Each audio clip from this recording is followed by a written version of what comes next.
Good morning, good afternoon, good evening, whatever you're doing, wherever you are, whatever time of day it is. I hope you're having a wonderful day. And if you're not, hold on, hang in there because there's always good news right in the middle of the bad news. There's always good news and there's always hope. Especially if you're a believer, you know that God has you in his loving hands and he will see you through things, all right? He'll see you through. Just hold on to God because he's already holding on to you. Okay, so this is Alessa Morrison. This is video number 10, and it's titled Read the Maxims of Law and Teach Your Kids So You All Win. You have to win. Don't you like winning? I like winning. Let's win. Because remember, life is not a game. And like I've said before in other videos, let's just, for a moment, treat it like a game. And then you know that any game, you have to have the rules of the game so you can win. If you don't know the rules, how can you win? You're going to win by luck, by chance? There is no luck. There is no chance. There's destiny. There's ordained activity. So you have to really put your time into it because, you see, when our government servants do not teach the people their rights, they're failing us. They're failing us. If children in elementary, in middle school, in high school, in college, at all levels, at all grades, if they are not taught diligently, correctly in schools, the true laws that protect them and that will keep them safe in this country, then our servants, our government servants are failing we the people. We're the beneficiaries. And remember, do you guys, at least you know this, they swore an oath before they were allowed to work as our government servants, right? Remember when I don't know if they still have them, but I guess they're erasing them, but police, to serve. They when they want you to vote for the government servants, they say, oh, like me, choose me because I will serve you. I will look out for your rights. Well, first of all, the very important thing they were supposed to do is teach everyone because it's a contract. They're obligated to perform in that contract the Constitution of that state and the Constitution of the United States together, and then they do the oath of office and they take it, speak it, so that you can all hear that they're actually reading it. There's no excuse. They cannot pretend they didn't read it because they have to utter it. They have to say it out loud. Then they have to subscribe to it, put their name down there. They can't be cheaters because even if they try to cheat, well, they're in trouble because the powers that we were letting them use that are coming from us are so important and yet can be used unjustly, and they could become a danger to the people if they're used unjustly. And for that reason, our founding fathers made sure that their prosperity, us, you and I, we are going to be safe from any government servants because, they're supposed to keep the separation of powers, right? But what if they don't? What if they start mixing and mingling and disobeying their oath of office and disobeying the mandatory separation of powers, and they start doing things that they were not granted authority to do? Well, then they could become a tyrant over us. They could become oppressors over us. And our founding fathers were no dummies. They loved their kids, and they loved the friends of their kids. They loved the friends of their kids. They wanted everyone. They cared about people. They wanted everyone to be safe from the government because you remember they just got rid of the king. They didn't want any more kings over us. And since they were Christian, they knew that the only king, the legitimate king, the rightful king is God. No human being. Remember that in the Bible, you remember that God warned everyone about having kings, but the people are stubborn and silly and foolish, and so they made a foolish decision, an unwise decision. They wanted to have a king like all the other nations next door. Oh yeah, let's have a king to rule us. Well, They were properly warned. They insisted. So, our founding fathers knew. They read the Bible. They knew that happened. And they said, well, it's not going to happen to us, and it's not going to happen to our kids, because we're going to make sure that there's a way for us and our posterity to take charge instantly, make sure that no harm comes to us, make sure that no harm comes to us at all. Not even you don't have to wait until the harm happens to do something about it.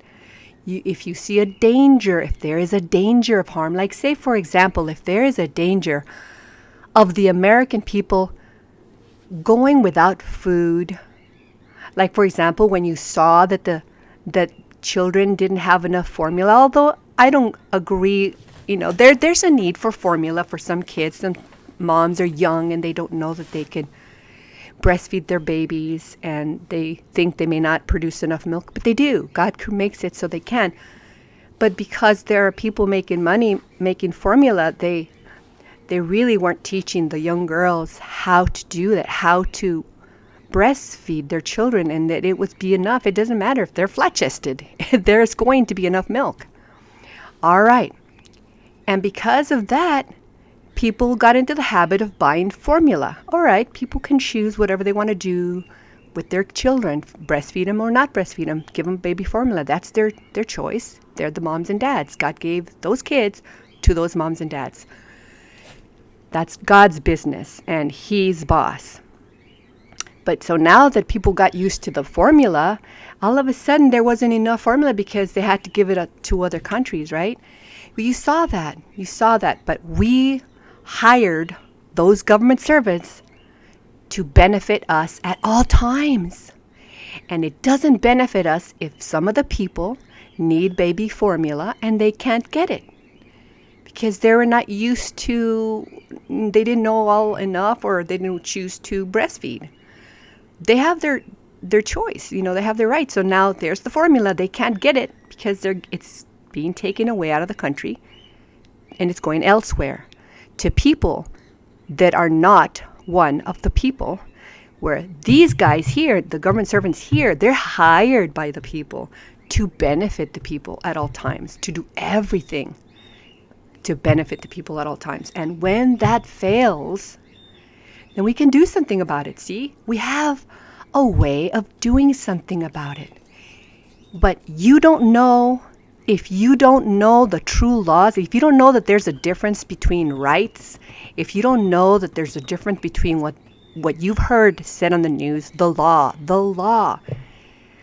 Well, did you know that there is, and when the United States, the District of Columbia and the Constitution there, when they speak, those government servants over there, when they speak and they talk about the supreme law of the land, yeah, it's about the 18 things they were hired to do. About, you know what they are, you Lord. I already told you about those in the other videos, and you can already look for those. Look at the Constitution of the United States. Go down there and see what the legislature was supposed to do. And you will see. But I already went through that, and you go ahead and go check it out so you can see it's coming from the proper sources. And it's legitimate evidence. So now, because the government has failed you and has failed me and has failed teaching our children what the distinctions are, what the law is, what our true powers and rights are. You see, the government servants are naked without us. They are naked without us because all power originates from we the people. We are the source of all that power. And we didn't give them all our power.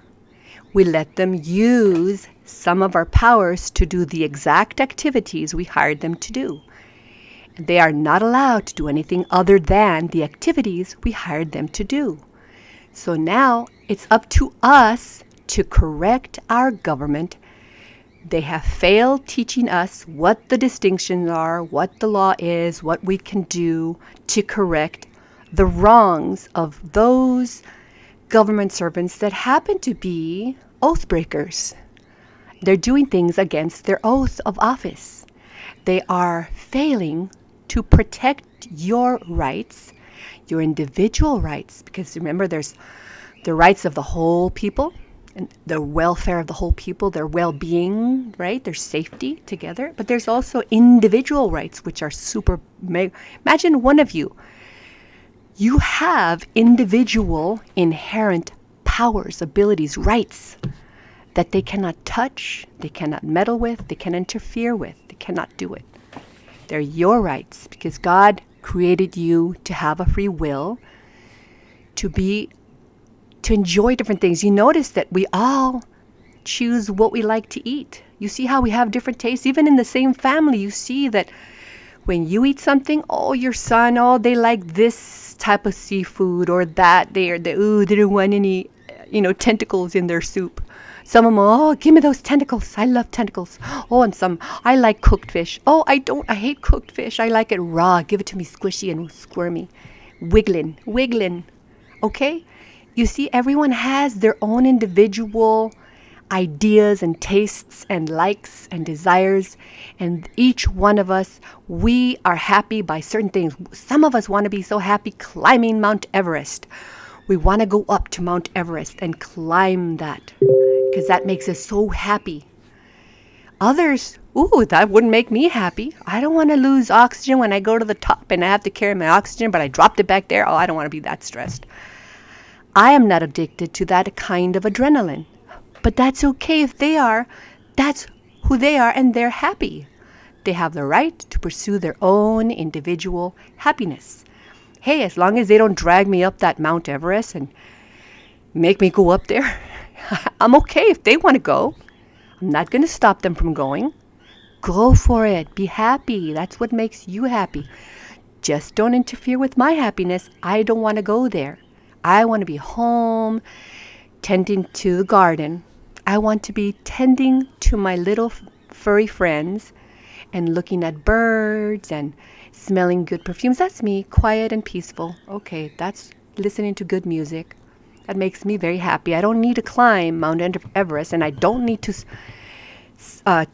scuba dive deep in the caverns of the ocean. I don't need to do that. But some other people love it. They want to live in the sea. They love it. That's okay. We're different. That is why you have individual rights. And these government servants were hired by us, are paid by us. They signed a contract to defend, support, protect, right? Our rights, all of them, including the enumerated rights and the non-enumerated rights, because we have those too. And because they couldn't possibly write every right down, there's so many rights that you guys have. And to show you, we're going to look at some of the rights we have. I had fun doing this thing for you, because I love pictures. You see how I picked a hummingbird, how I love birds, right? And flowers. That's me. That's my personality. But I want to show you, if you want to win in this America, in the United States of America, in your state, in every state, if you want to win, you have to know the law and believe it. The attorneys are not teaching you the true law, are they? Are they? Do you see them doing what we're doing? So we have to we have to do it. It's up to you and it's up to me to go ahead, learn what the truth is, and then spread the truth. Spread the truth, because if you win, I win. If I win, you win, because we are the people. Now, if attorneys win, as attorneys, they're members of a foreign entity, and I say foreign entity because if you look around, Google it, find out where they are, that you will find that they're in over approximately 170 countries. They're all over the place, all over the planet. And I don't know if you noticed, but have you noticed that there are attorneys in every single branch of our government, and yet they are a private membership association? Have you noticed that they have done their best to make sure that they are the only ones that can teach you the law?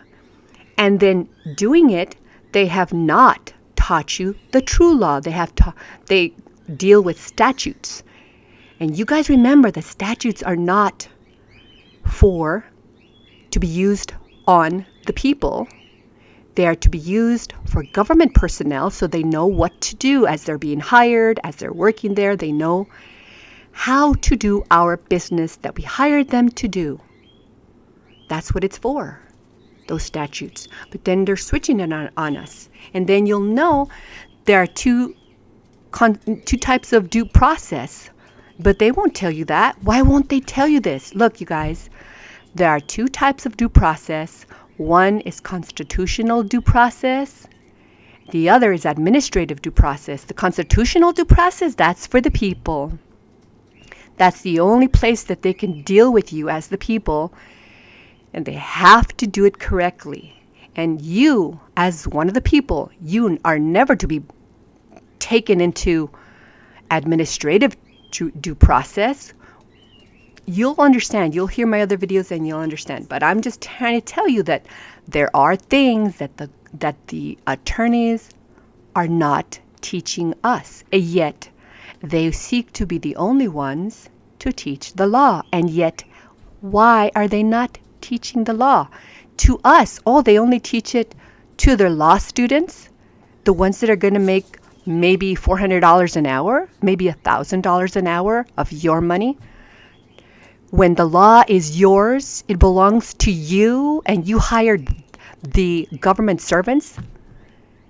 Why should you, if you're the source of the power that the government is using, so how is it that you don't have the knowledge of the true law that protects you? Why are they, the government servants that we hired, why are they not teaching us this? So now it's up to you. It's up to moms and dads and friends to get up and spend Saturday morning, because today's Saturday. It's September 24, 2022. It's a Saturday, and I would love to go outside and play in the garden and clip the roses so they can grow beautiful. You know how the roses liked the old buds to be cut off so they can all be fresh, and water them because they're really thirsty.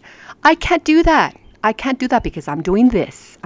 Why am I doing this? Because if you win, I win. And if I win, you win. And we are going to win together because we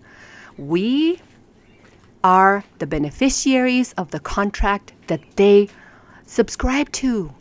We are the ones that are supposed to benefit from this contract, from this government. Are you benefiting from this government? Are you prospering because of the things that this government is doing? Because you know what? You need to prosper. You need to be comfortable with plenty of food, so much food you burp. Your kids burp. You're happy. You're full. Oh my gosh, can't have any more. Yet it's healthy, so you're not fat because it's healthy food. It's not contaminated. It's not meddled with, altered, like the tomatoes, how they're putting like all this junk that makes it like human skin. It's disgusting. They're ruining. Or seedless watermelons or seedless grapes, when the seeds are very important. Very important. And they're ruining it. Okay? No, they're supposed to benefit us about everything, right? So when they interfere with farmers and don't allow them to have water for the plants, that's harming us. Or when super mega rich people buy up all the farms and then you can't, because you have a right to grow your own food and eat your own food, whatever it is you like. You have the right. And did you notice that they don't let you, some places you can't grow food in the front of your house. You can't grow food there in the front of your house. Or you can't have a chicken. We have a right to our own food, to grow our food, to keep farm animals that feed us. We have a right to eat. God gave us this right. So I'm going to go ahead. That was that little preface to this video, okay? Little intro to this. No, I'm going to get to what you need to know are the fundamental rights, the fundamental laws that are sustaining this government. They should be respected by this government. They are there to protect you, and you need to know what they are, where to find them, okay? You need to know that you have to go to the constitutions of the state. You need to know that you have to go to the Maxims of Law, and you can find them on your own, or you can go straight to the book, Maxims of Law by Charles A. Weisman. You can go straight there and find them yourself. Let me, because he already looked for you. I don't think I have a picture of it. But they're Maxims of Law. Let me see if I can bring one up really fast. Let's see. Okay, here you go. Now this is, I found it here. I'm going to put it right here. This is what the book looks like. Maxims of Law, and you can buy them wherever you can buy them. You have to get that book if you want to win, because he already organized it for you and gathered it for you, and then kind of separated it up to where there are the majority of things in there. They pertain to America, to Americans, because in England they have Maxims of Law, but those are, you have to be careful with those because they're dealing with having a king and queen and all this. So they do things a bit differently than here. We don't have a king here over the people. We don't. So the Maxims of Law that we in America have, you'll find them gathered up here. They're in other places too, but here they are. And also, guys, they're in the Bible. Like it or not, they're in the Bible. And if you're wise, you'll go ahead and check them out, if for nothing else, to get at least the precepts that defend you, your life, your happiness, your safety. Get them. Okay, now I'm going to start reading. This right here is a maxim. This is an American maxim, and I got it from Charles, from the Maxims of Law, and I put a few because I'm going to teach my children, and I'm hoping to make it kind of interesting so it's not just black and white. And so I put them in with a color background, a little like a flashcard, so they can memorize these things. And so I can memorize these things. So I have a few done here for you to see what I did. And you're free to do your own flashcards and learn whatever method that you have for you that helps you to learn. Use that. Remember, some people learn in different ways. But just remember this, the more senses that you use to absorb a new information, the better it is for you to remember it. Now, I grew up with a lousy education from public schools, lousy.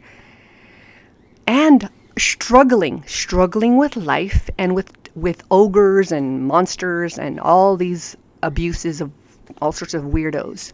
So I had a bit of a struggle,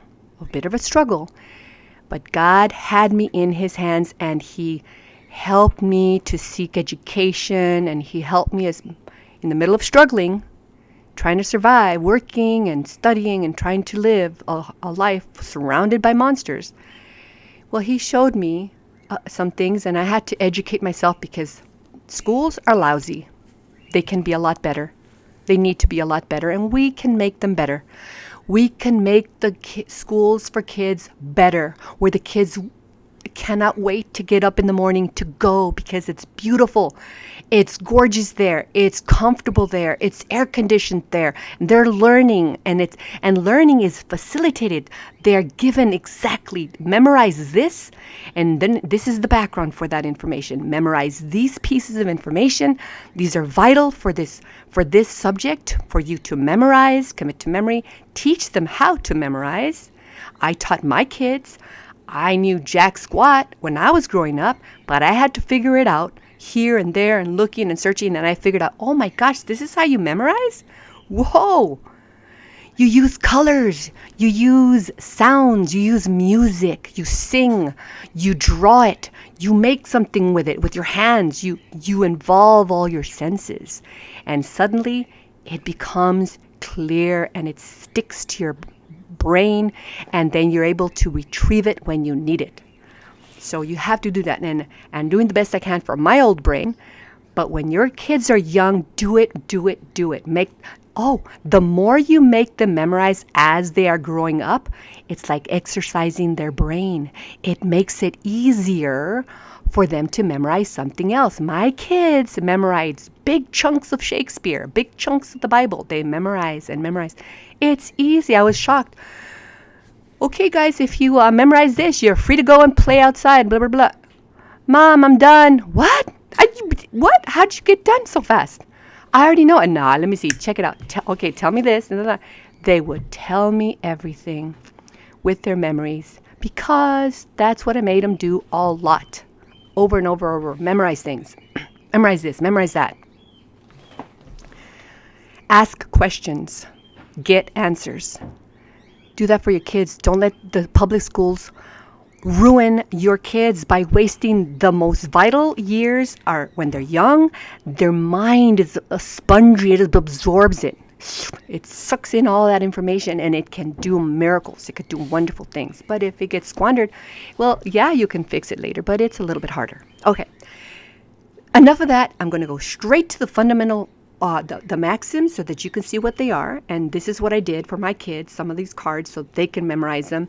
So at least as they're reading them, they're looking at something pleasant. All right, here goes. A frequent recurrence to fundamental principles and a firm adherence to justice, virtue, and original law are indispensably necessary to preserve the blessings of liberty and good government. And this is a maxim, and it's an American maxim, and in the book, you will find it under 51Q, because then you can find it under the topic, and then under the topic, you'll find it numbered, as many as he was able to gather. So that's the first one. Now, I want you to know that this project that I'm doing, I'm distinguishing between rights that you have. What kind of rights do you have? Because they're not all the same. So now get the maxims of law so you know the winning moves, the rules of the game. Now, all rights mentioned in our Constitution and some of our non-enumerated rights. And I'm going to add to this list. I'm making a list of what rights we have. And I want you guys to post what rights you have as an individual. As long as the right does not harm another human, you have that right. As long as it doesn't interfere with their rights, you have that right. And then there are rights that God gives to his children. The children that are children of God, and those are the highest rights. In other words, believers in God, they have these wonderful rights because, for example, they're saved, their souls are saved. Not everybody's souls are going to be saved if you believe that kind of thing. You know, I do. I believe that some people's souls will be saved. Some people's souls will not be saved. And I believe that at the end, when you die, some go to heaven and some will not go to heaven. They'll go to hell. I believe that. But so I believe this. There are rights, these special rights that God's children get. All right? And then there are rights because God is a loving God and he gives everybody that opportunity to use their free will to be wise and understand that God is holy and that God's ways are the best ways. His ways are holy and his ways are good and right. Now, because he's a loving God, he gives all humans inherent rights. So rights that God gives to all humans are inherent rights and are inalienable, indefeasible. They're sacred, they're inviolable, they're inviolate. These are the highest rights on earth for believers and non-believers because he makes it rain on the just and on the unjust. And he makes food to grow and he lets evil people eat and enjoy the marvelous things that God has done, and he lets believers eat some things too. So everybody gets to eat, everybody gets to breathe, everybody gets to have their happinesses and all this. They get this. Now, because everyone has a free will, they can use their free will to align it with God, with God's will, and love God and be grateful to God, thankful for his loving kindness and everlasting love, right? Or they could use their free will to be all selfish and harm others. They could use their free will to do horrible things. But then they will reap what they sow. They will reap what they sow. They want to be evil. They use their free to do what they want. They want to use their will to harm others. They're going to go to hell if they're not repented. So that's what we believe as Christians. They need to repent. Now, we're all fallen. We all fall short of the glory of God, and we all need to repent. Every day we need to work. We need to stick to the Word of God. Make sure it's fresh in our heads. Read it. Meditate on it. Just as much as you eat 3 times a day and snacks in between, that's how much you should be going back to thinking about and studying the Word of God, because it's food for the soul. Just like food is for the body that you eat, and you need it a lot all day long. What you need, spiritual food that comes from the Word of God, and you need it all day long. Chomp on it, digest it, meditate on it. So when you do that, you have tendencies, you're inclined to go and make choices that align with God, with His will. But when you wander off, when you stray, when you stop meditating on His Word, you regress, you fall back on some bad habits, on some bad activities, and then you fail. Right? You have to return to God constantly, totally focus on Him so that He can walk you through this life. Less and less sin, right? Because you're going to sin all the way to the end, but you'll do less and less because you love God more and more. And because you love God more and more, you return to Him more and more. You think about Him more and more. You want to know everything you can about Him, which means going to the Bible. Because that's God's love for you right there. And because you love Him, because you're head over heels for Him, it's like, oh, just think of when you fell in love. Oh my gosh, you couldn't wait to see your beloved. Well, it's the same thing. You have to be that you can't wait to hear your beloved God. See what He has to say. See what He has to teach you. All right. So that God gives rights to all humans. For example, you cannot murder, so-and-so, and you cannot murder so-and-so. Now, killing and murdering, that's a whole different thing. Because you can defend your rights. If someone's going to butcher your family, you certainly can stop them. Physically stop them. All the way, stop them. If you know they're going to kill your family or you can stop them physically. But you have to be careful with that. Be careful, right? It is true that you really are doing it to save your own life, to save the lives of your beloveds. And like a soldier goes to war to save his beloved people of his country. And a soldier is not a murderer at all. A soldier is not a murderer at all. If he's in war, fighting for the safety of the people back home, right? He's not a murderer. He's a hero. She's a hero. A soldier is a hero when they go out and risk their lives to defend the people back home in their country.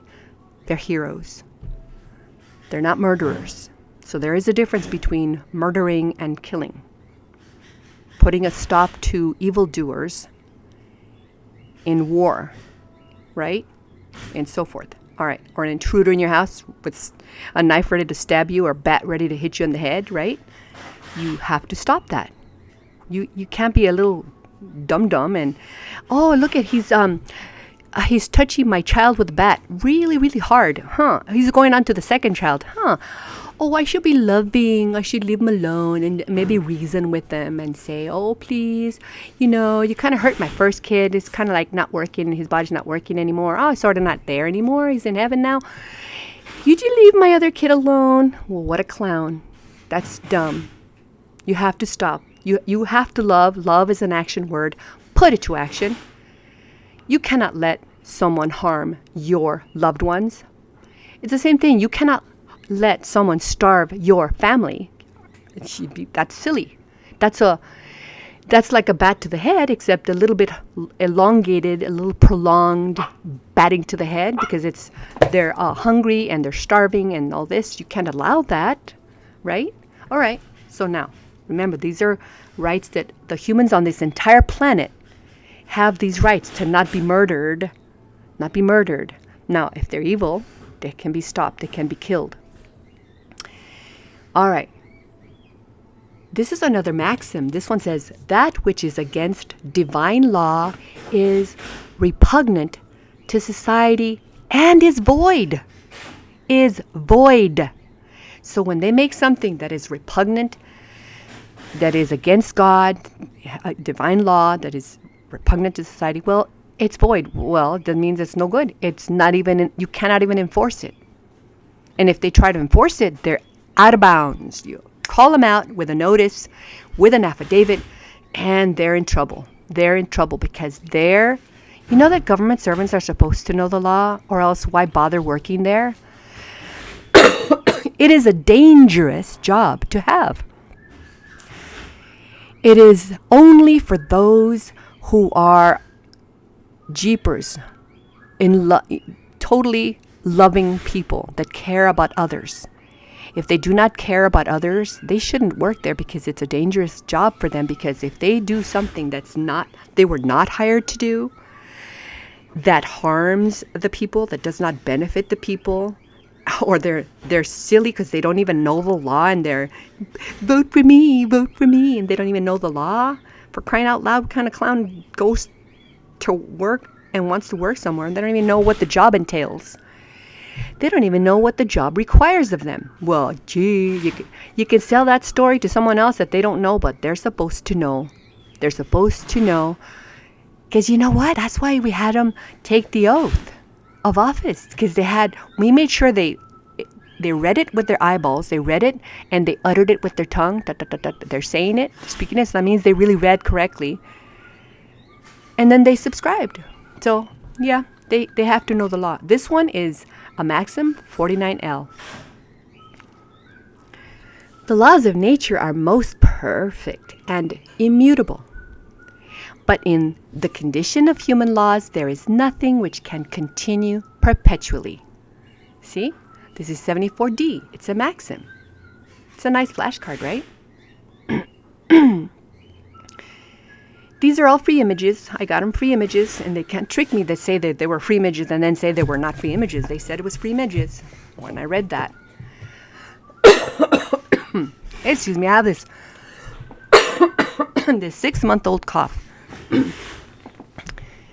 All right. This one says, the laws of nature are unchangeable. That's Maxim 74C. Look at the laws of nature. They're unchangeable. Right? Now, rights that man makes, those rights that are born, they're man created, they live, they are used, they die, they end.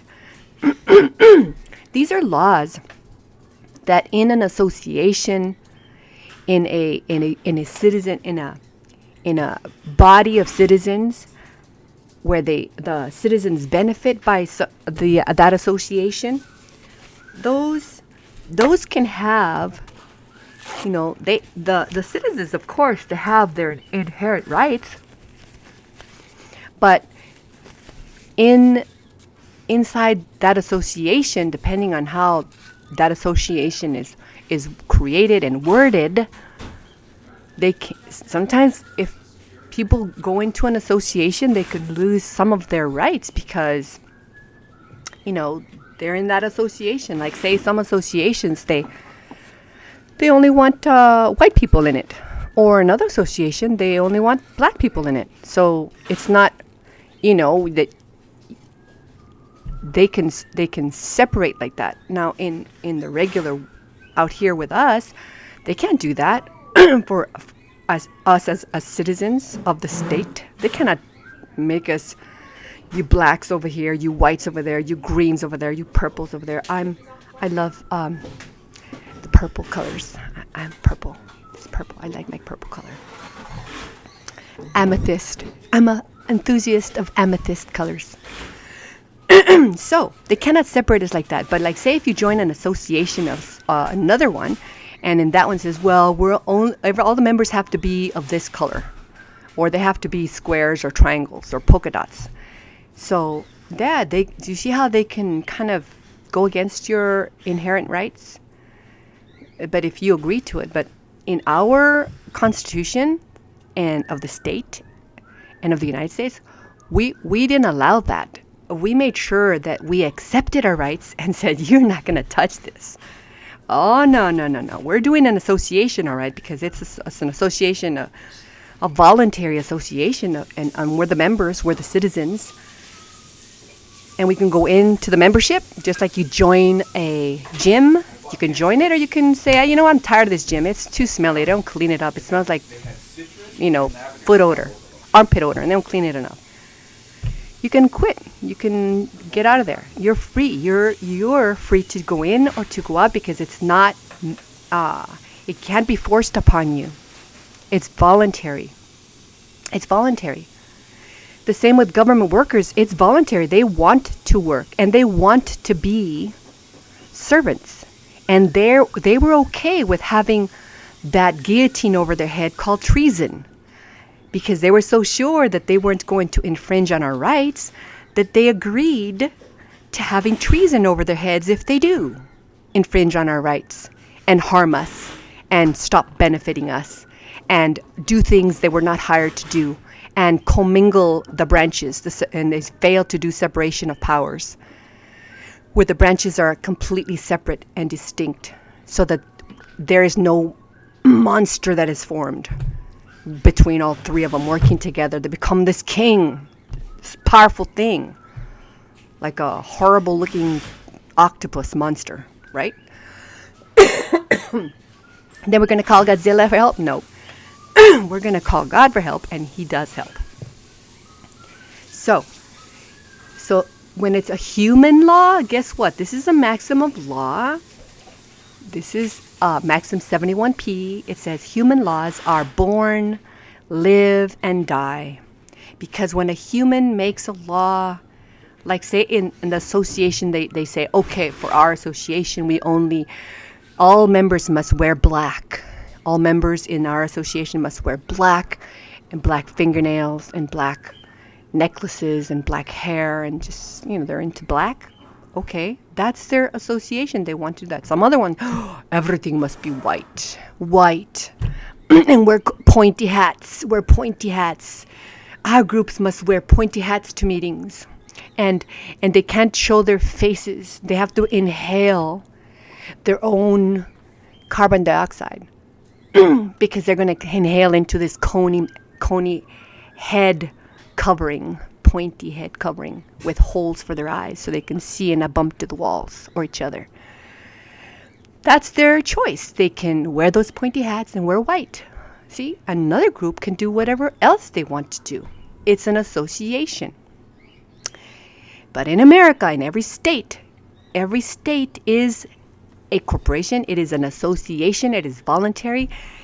And they create human laws, right? But those they're not forever. They are temporary. They're like, say, for example, there's a law that a police officer is going to wear this uniform or that. There are these laws for them, right?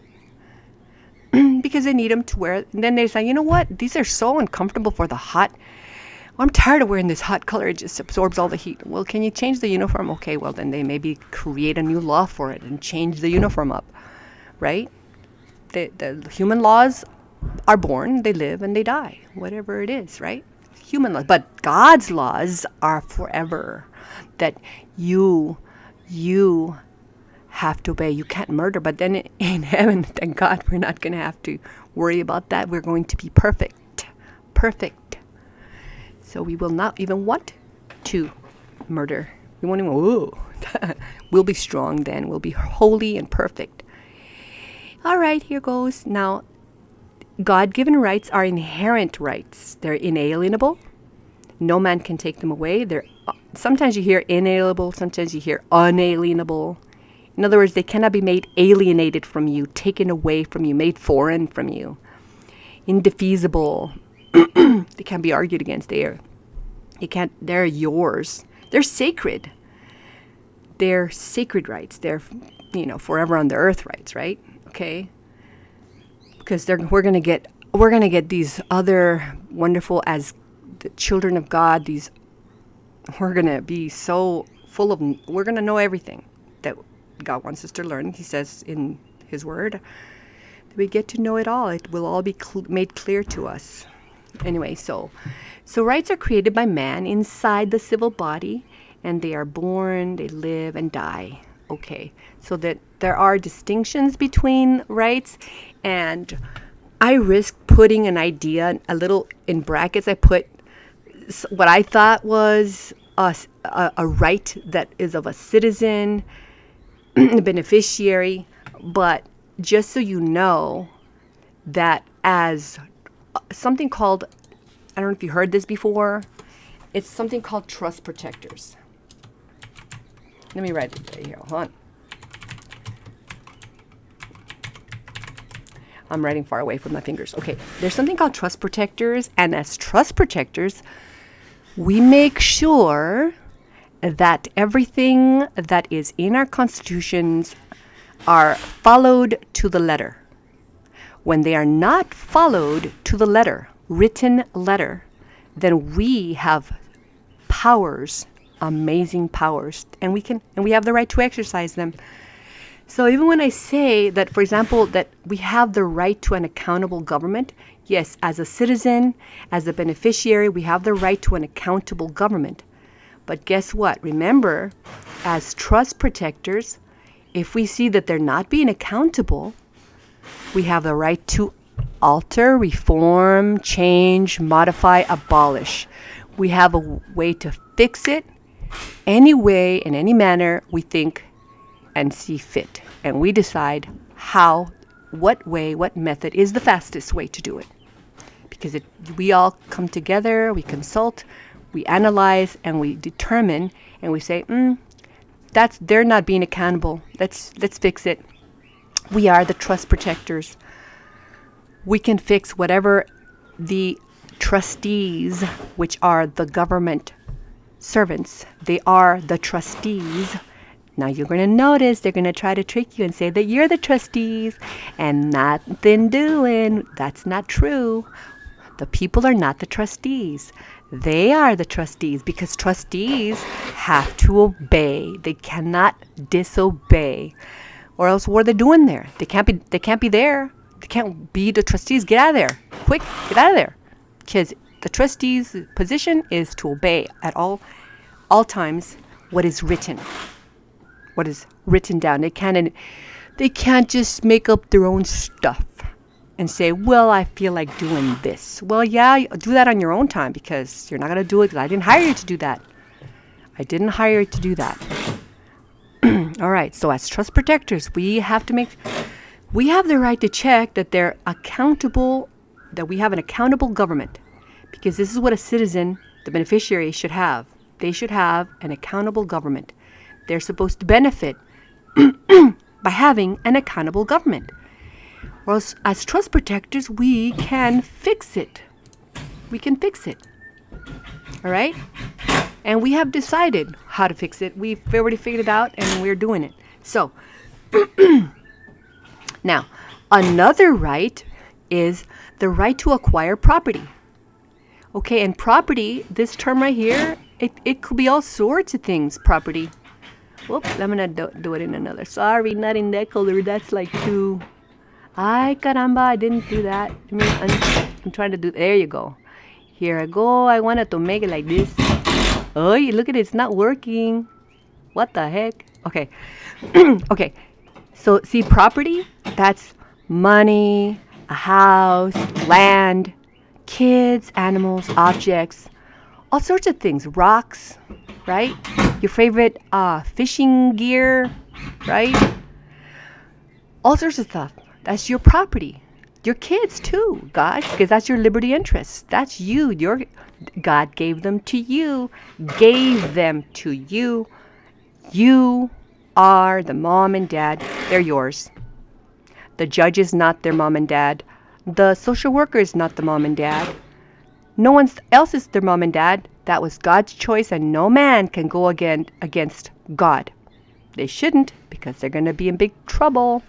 So that's what your property is, guys, and we have a right to acquire it. You have the right to have babies, lots of babies, as many babies. God says you can have as many kids as you want, lots of them. Because, as a matter of fact, He tells you to multiply. Because you know what? If everything was run correctly, there wouldn't be a shortage of food. There wouldn't be a shortage of housing. There wouldn't be a shortage of anything. Properly run, cleaned up, maintained, with good, obedient servants. Doing the right thing. We have a way. Look at how much water is in the ocean. We have a way to clean it. We have a way to make power, electricity free for everyone. Why can't we benefit from that? We have a right to acquire property. Now, another right is we have all political power. It's an inherent right. So, acquiring property, that's an inherent right. And I didn't write it down, but it's right there. It's an inherent right. Okay, I'll put it right here. I say it's inquiry because I was typing this other stuff. But so it's an inherent right. Okay, so you're gonna do this. I started this list, and it's not finished, but I was eager to get it out to you. All right, so that you can do your own and put it together and find out everything in the constitutions, what your rights are, and then, gosh, have fun doing this. Remember, what is written in the constitutions are enumerated rights, but they already swore or affirmed to defend, to protect, to support, to do everything that you have not enumerated, non-enumerated rights. Rights that are not written down, but they're your rights, and they're your untouchable rights. They cannot interfere with those rights that are not even written down. So I want you guys, just for fun, start writing stuff down. And guess what? If you're right, you got to test it out. Does this right that I in my head, that's my right, does it interfere with someone else's life, their safety? For example, they have a right to sleep, right? But our government servants, they created homes so close together so that if you like to be loud at night and they're sleeping during the day, or what, they're trying to sleep and you're awake at night, but they're trying to sleep, and the noise is so loud that it's going into their house and it's keeping them awake. Well, you're interfering with their health because they need to sleep to stay healthy. So you're interfering with them because those government servants make the houses so close together. But anyway, you see how you can't interfere with someone else's rights, like rights to sleep, right? So you can't do that. But you have other rights that you do have, and they don't interfere with someone else's rights. They don't harm them in any way, and so they're yours.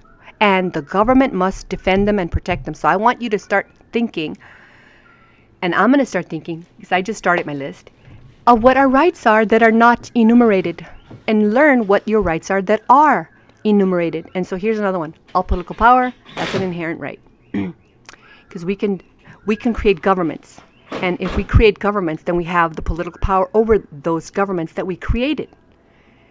Right? So that's an inherent right, because God knows we're going to create stuff. And He wants us to be sovereign over the governments that we create.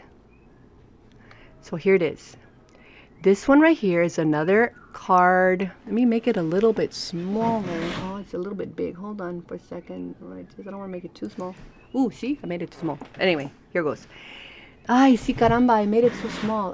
It's because I have a paper towel that's in my way that is not letting me see where I'm pushing the button. Hold on a second. I'm going to make it just a pinch bigger. There. But I wanted you to see it. This card says, all political power is inherent in the people by decree of God. Oh, my gosh. Do you mean things that are inherent by decree of God? Okay. All political power is inherent in the people by decree of God. Thus, none can exist except it be derived from them. All political power is inherent in the people by decree of God. Thus, none can exist except it be derived from them. Maxim 51:0. That's my English accent. All right. So we have the right. It's another one. alter, reform, change, modify, abolish all or part of all governments as the trust protectors. Remember, you are the trust protectors. I bet you the government never told you that. You know who told us and proved it to us? Dave Jose. Look him up at Dave Cares for You. Dave, all, no spaces between, just at Dave Cares for You. And he could teach you too. Here goes. So this is another right. And look it up. It's in the constitutions, you guys, of all 50 states. But you already knew that, right? Okay. So here's another right. Number 5, amenable government. We have the right to have an amenable government. And as a citizen, we're the beneficiaries. We must benefit by having an amenable government. And if it isn't amenable, then the trust protector can step in. Now, we have a right to assemble. That's an inherent right. They can't say, oh, you can't meet together. It's a big group. Only 10 people, only 20 people at a time. Forget you. We can meet by the bunches and bunches. We have an inherent right to assemble. We have a right to know what, if something is good for us or something is not good for us, and we have a right to assemble together and discuss it. Think about, hey, guys, I noticed that this is not really working for us. Is it working for you guys? Nah, it's not working for me at all, man. It's just making me miserable. Hey, I was thinking the same thing. Let's get rid of it. We have a right to assemble and discuss things. Number 7, you have the right to be protected by government. See, that's a citizen beneficiary. You have the right to be protected by government. Guess what? You have the right first because all power comes from you. It originates from you. So you have the right to protect yourself first. And you could do it by yourself outside of government. And you could do it inside of government. And then government is hired to help you to be protected. Right? They're hired to help you. They're not hired to do it instead of you. Like where you're laying there with your arms and you're getting stabbed and you can't do a thing about it. Your hands are to your side because you're waiting for the police to do it. You're waiting for the police to come help you. No, you have the right first. You have the right to be protected by yourself first, and then they get to come up like man, they're too slow. They come like 5-10 minutes later. Just to put the yellow tape around the scene and put the little numbers on the ground where the blood spilt and splashed and where the knife fell and all this, right? Okay, they're too late. So you do have the right to protect yourself.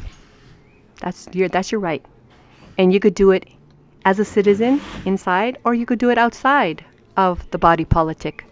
You have the right to be with loved ones. No gangbanger, hospital employee, or anyone else can tell you can't be with your loved ones. Your loved ones. Your children, your mom, your dad, your grandpa, your cousin, your brother, your sister. You have a right, and they don't have a right to seize them and keep them like if they're incarcerated from you, separated from you. They're in like a little jail. You're blocked from being together. They want to be with you. You want to be with them, but those employees in the hospital, they're just obeying policy. Well, guess what? The policy better be in line with our rights. No one can be infringing, especially if it's a public accommodation, where in other words, they pretend to be a private hospital, nonprofit perhaps, and then they say they got these policies, but guess what? If they're letting public go use the hospital and gets their services, they're inviting people to come and use their services, and they're getting paid. They're not, then that means, how are they nonprofit? Are they doing it really free, or are they charging? With maybe Medi-Cal and maybe IHP or your insurance, right? Your job insurance, whatever you have. If they're getting paid, and it's a public accommodation, they're accepting anyone from anywhere, the people, to come use to have their services of medical services. So they cannot create a policy that is unconstitutional, that goes against your rights. You're inherent. Remember, they're inalienable. They are inalienable. That means a policy is is without force against them. Your rights are inalienable. They're inherent. That means they cannot be taken away by anyone, by any clown dressed with a gown. All right? And all right, okay. So let's say just a lot of people don't know, and it's true. I'm getting a little, uptight about it because I had a little bit of infringement going on over there. So a lot of nurses, a lot of doctors, a lot of personnel in hospitals, they don't know. Okay. But they're still in trouble. They didn't know, but they're still in trouble because somebody had to know. Somebody eventually is going to be the one that you follow the string. Who was supposed to know? Who was required to know? They cannot infringe on the people's rights. Who was required to know and make sure it didn't happen? Who is required to know and make sure that your rights are protected at all times and has a duty and is oath and duty bound to defend and protect your rights at all times? You follow the string until, there you are, you guilty little guy, guilty little girl. What are you doing over there creating havoc in our lives? So you'll find who's responsible. A whole lot of people are going to be responsible for this nonsense. Okay? So they need to know not to harm others. And gosh darn it, the people working in the hospital, they know people are, I want to be with my son. Oh, I want to be with my daughter or my husband. He's dying. Let me be with him. No, you're not this and that tested. You're not this and that wearing this outfit on your face, or you're not wearing an outfit on your arm, on your, big star on your arm or whatever. You didn't get this medication, so you're not allowed in. Then don't do public accommodation. They got our money to have the patient there, but they don't want to let us have our right to be with our beloved. That's cuckoo. See, they know inside them, they know logically, reasonably, they know that something's not right.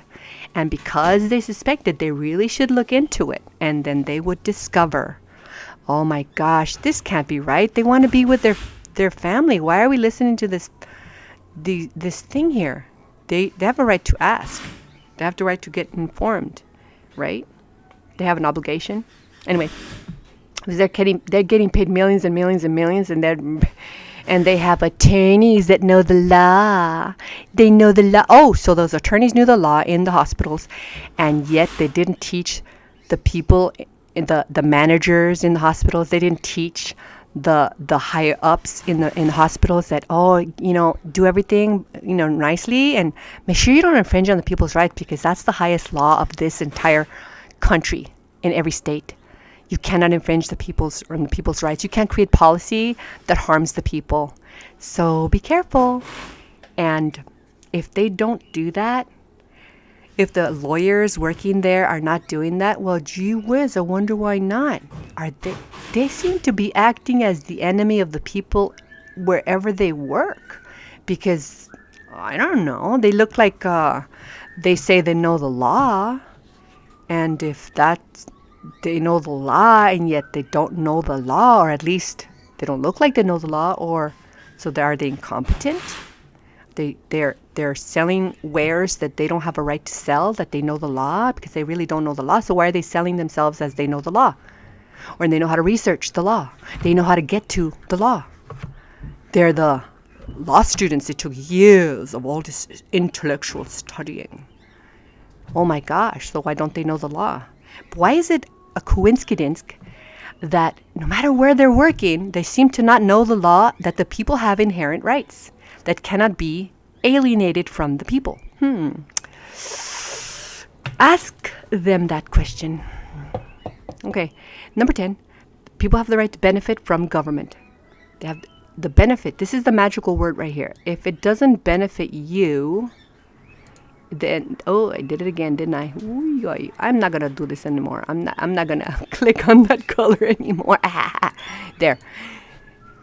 They have to benefit you at all times. Everything that they do, of those lists of things they were hired to do, they have to do them in a way that imagine that they're walking across a landmine, and they have to avoid stepping on the bomb or they're going to blow up. And the bomb is a right of the people. They cannot step on the right of the people because it's going to blow up on their faces.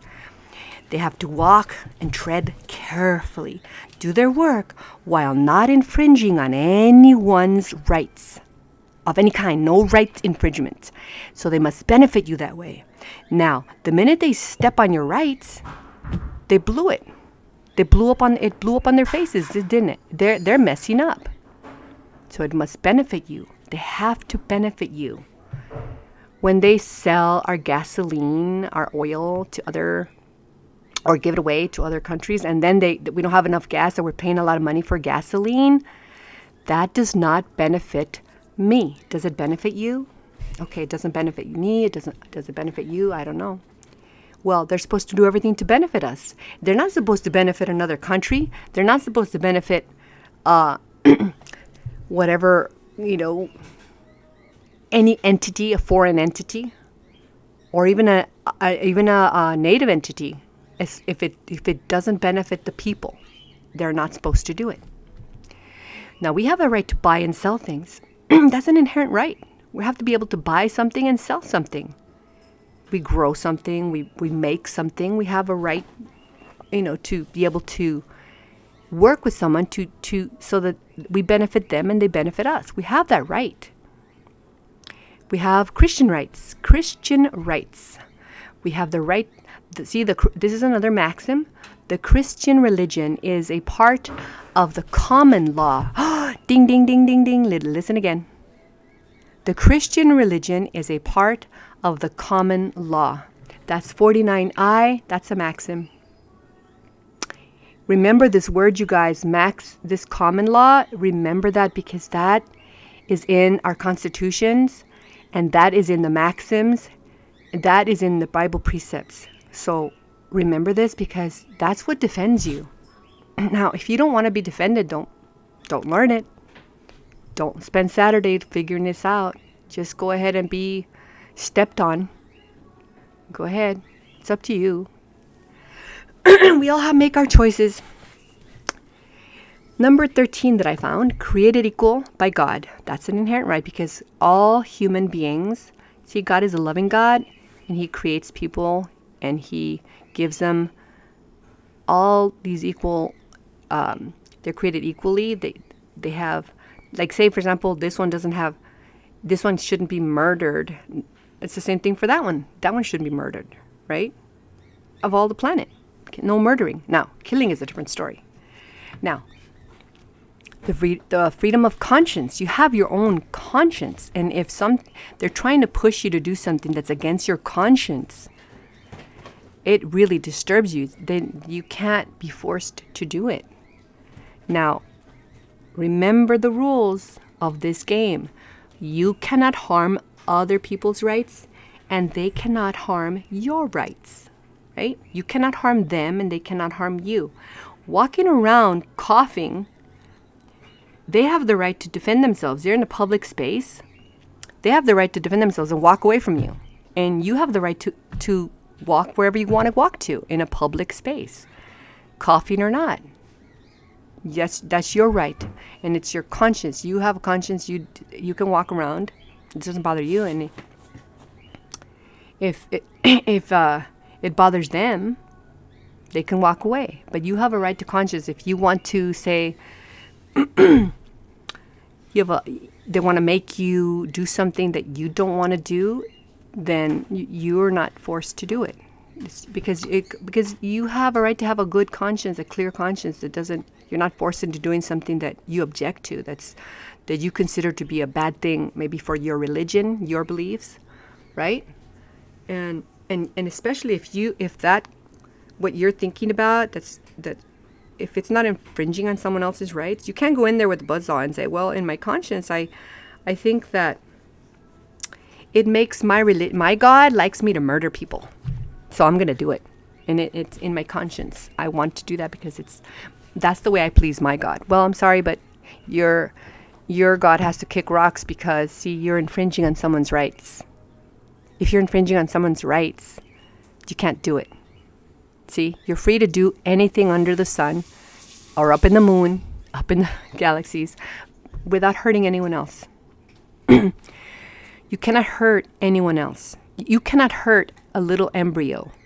That's the minute that of conception, the moment of conception, that is a human. You cannot harm the human. It doesn't matter if it's attached to the mother. That's a human. That's a human. You shouldn't have been playing around to begin with if you didn't want to have anyway. So you have a freedom of conscience. Oh my gosh, I hate rambling, but I sometimes get to thinking about certain things that bother me. But it should bother you too, because some people just like killing babies and things, and it doesn't bother their conscience to do it. And, they have a right of conscience. It doesn't bother their conscience, but if it infringes on someone else, their life, liberty, or happiness, then it cannot be done. For example, when you see a baby and it's being dissected in the womb, they look like they're in pain. So cannot do it. The little heart stops beating. Oh, they cannot do that because it kind of interfered with their right to life, right? Anyway. And I don't edit these videos, so whatever comes out, and that's the way it is. On Saturday, I'm devoting this time to you guys, so here goes. Number 15, constitutional due process under the common law. Remember I said there are two types of due process, and some government servants and a lot of government servants are tricking the people, and they're putting the people through procedures that are not constitutional due processes and harming them. Well, you as the people have the right of constitutional due process under the common law. You have the right. You have the right. Okay, so you have to know what that is. And these are rights that you have, but you have to look them up in our constitutions of every state. You will find this there. And I just made a little list of things that I remember that I saw there, I read there. Now you have a right to go check them out.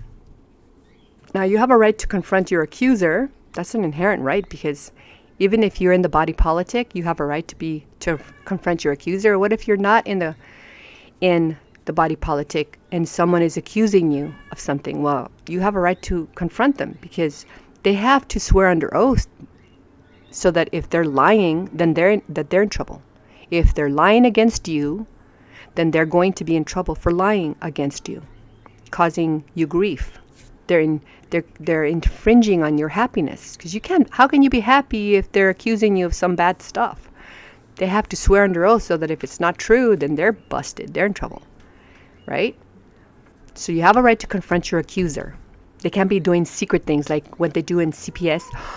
Well, who said that I torture my kids, or I starve them, or I feed them gasoline for breakfast? Who said that? Who accused me of that? Well, we cannot tell you who said that, because we keep them safe and private, and we want their safety, so they can come forward and accuse people of stuff. Well, how convenient, but that's not the law. The law in our constitutions say we have the right to confront the accuser. Now, they can create something that they call the law, but that's not true. They're lying to you. They could even call it by the same name, the law, but it is not the law for the people. They're creating something that's harmful to you, because when they say, they get to keep the accuser a secret, well, that's not right, because you know that a lot of times when people divorce, one accuses the other, or even both accuse each other, and it's not even true, and the people that suffer are the kids. But anyway, they can't accuse, see, that's a commandment from God. You can't do false testimony, be a false witness against your neighbor. You can't, or anyone. You can't be a false witness. In other words, you're false. You can't be false. Liar, pants on fire. You can't say that someone did something bad and it's not true. Liar, liar, pants on fire. It's true. Don't do that. Don't lie about someone. Don't do that. That's terrible. All right. You have the right to confront your accuser. They can't say no. Remember, Learn about your rights. You have the right to consult for your common good, for our common good. You have the right to assemble together with all the people, as whoever wants to assemble together.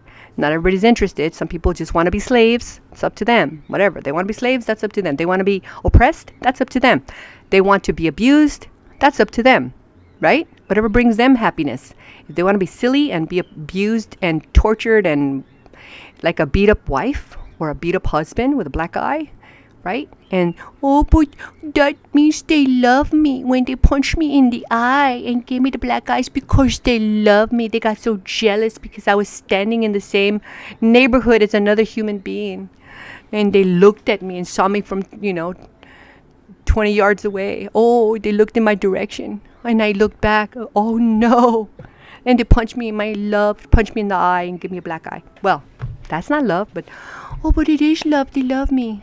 I would see they have a right to be a doormat. They have a right to be a little doormat. That's what but we don't have to be doormats. We don't have to be doormats. So we can consult, we can assemble, consult, and say, you know what? Our government servants over here in this group over here, they're breaking their oaths of office and they're infringing on our rights and they're harming the people.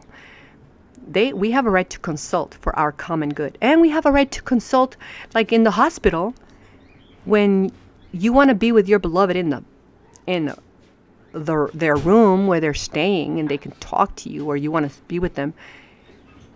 Even if they can't talk, you have a right to be with them, assemble together. But if they are awake and they can talk to you, you guys want to discuss the options of your health and you want to do it face to face and really talk it over and not just do it on the phone. It's not the same impact. You have a right to consult for your common good in person with your beloved. No other human can block you. That's not their business and right to do that. All right, number 18, contract unlimited. You have a right to contract. And that's the reason why we were able to make a government, because we had the right to contract.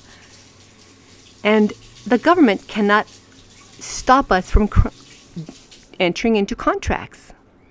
And it's unlimited. So, but look it up so you can see. Okay, here's another one. You're right. Courts, no administrative courts used on the people, only on personnel of government. You know how they were able to create inferior courts? That's for their personnel, because they were going to hire so many people and process so many people and, deal with them if they're doing what they ought to be doing, how we're hired to do, and then they can process them in those administrative courts. But not for the people. And not for the people. We have to have a court of record. Remember this, a court of record. That is your right. Under the constitutional due process with a trial by jury of your peers, in a court of record with the fullness of your rights, all uninfringed, all intact. Right? All right. So I put here, and if they do that, if they trick the people and put them through administrative courts, oh my gosh, there's so many administrative courts that are not the true courts for the people, and people are the ones being processed through those. Oh my gosh, that means it's all void.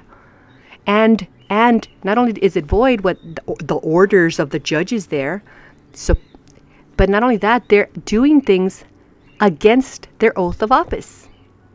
They're doing it against the oath of office. They're acting, in one hand, they were hired by the people to defend our rights, protect our rights, and then after hours, or whenever they feel like it, they go and work to attack you and attack your rights and harm you. So how are you're paying them already to defend you, and they're not defending you, they're attacking you. What the heck? Here, let me show you something. Really, really fast. Okay, here goes. I'm gonna put it right here. See right there? Yeah, right here. Watch this. Magic happen. It's not number 20. It's magic. What's this? What am I doing? Okay, here's another maxim, you guys. Ta-da! Instant magic. It says, No one should hold two offices at the same time. Oh my gosh, you mean that a judge, that was hired to defend the people's inherent rights cannot then work in another office to attack your inherent rights? Uh-oh, no one should hold two offices at the same time. That's the maxim 51E. See why they don't want you to learn the maxims of law? They don't want you to learn what protects you, because you know that in when you take this to a true court of record, the judge, how can they argue with this when it's already universally accepted? It's already universally accepted. And so, because see, if they're working for two offices, how are they going to be, which one are they going to favor? Which office are they really going to favor? Like when they're working as a judge to defend your rights, to protect your rights, make sure that the rights of the people are not infringed. Then on the other side, they're working to infringe your rights themselves. And they're getting paid. That's why judges are not supposed to do that. They already get a certain amount of money by the people, and they cannot get additional money while they're working as servants of the people. Then why do they want to be servants of the people? If they feel that they need to make a higher mortgage payment and that's why they have a second job, then well, get the heck out of being a servant. Get out of there. This is for saints. The job is for saints. It's for good people that care about others and that are going to obey their oath of office and not attack the people and the people's inherent rights. Because they, in one hand, are hired and paid to defend your rights. And on the other hand, they're working and paid by someone to attack your rights and make you think it's in a court of record, make you think that it's a court that is for the people when it is not. They make you think that you're in the right place, but it is not the right place for you. That's the place where they're going to go ahead and they may decide to not even look at your evidence. They may decide to throw your evidence into a metal can and burn it up. They could do what they want because, see, that's their discretion. Where's the jury of your peers? Look around. If there is no jury of your peers sitting there listening to all the evidence, just know that you're in the wrong place. That's a big giveaway.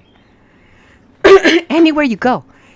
If you go anywhere to any kind of what they call little trial, a little meeting of some sort, if it's not at all times with the jury of your peers being there, listening to everything, looking at the evidence themselves, then it is not a court of record, and they're harming you.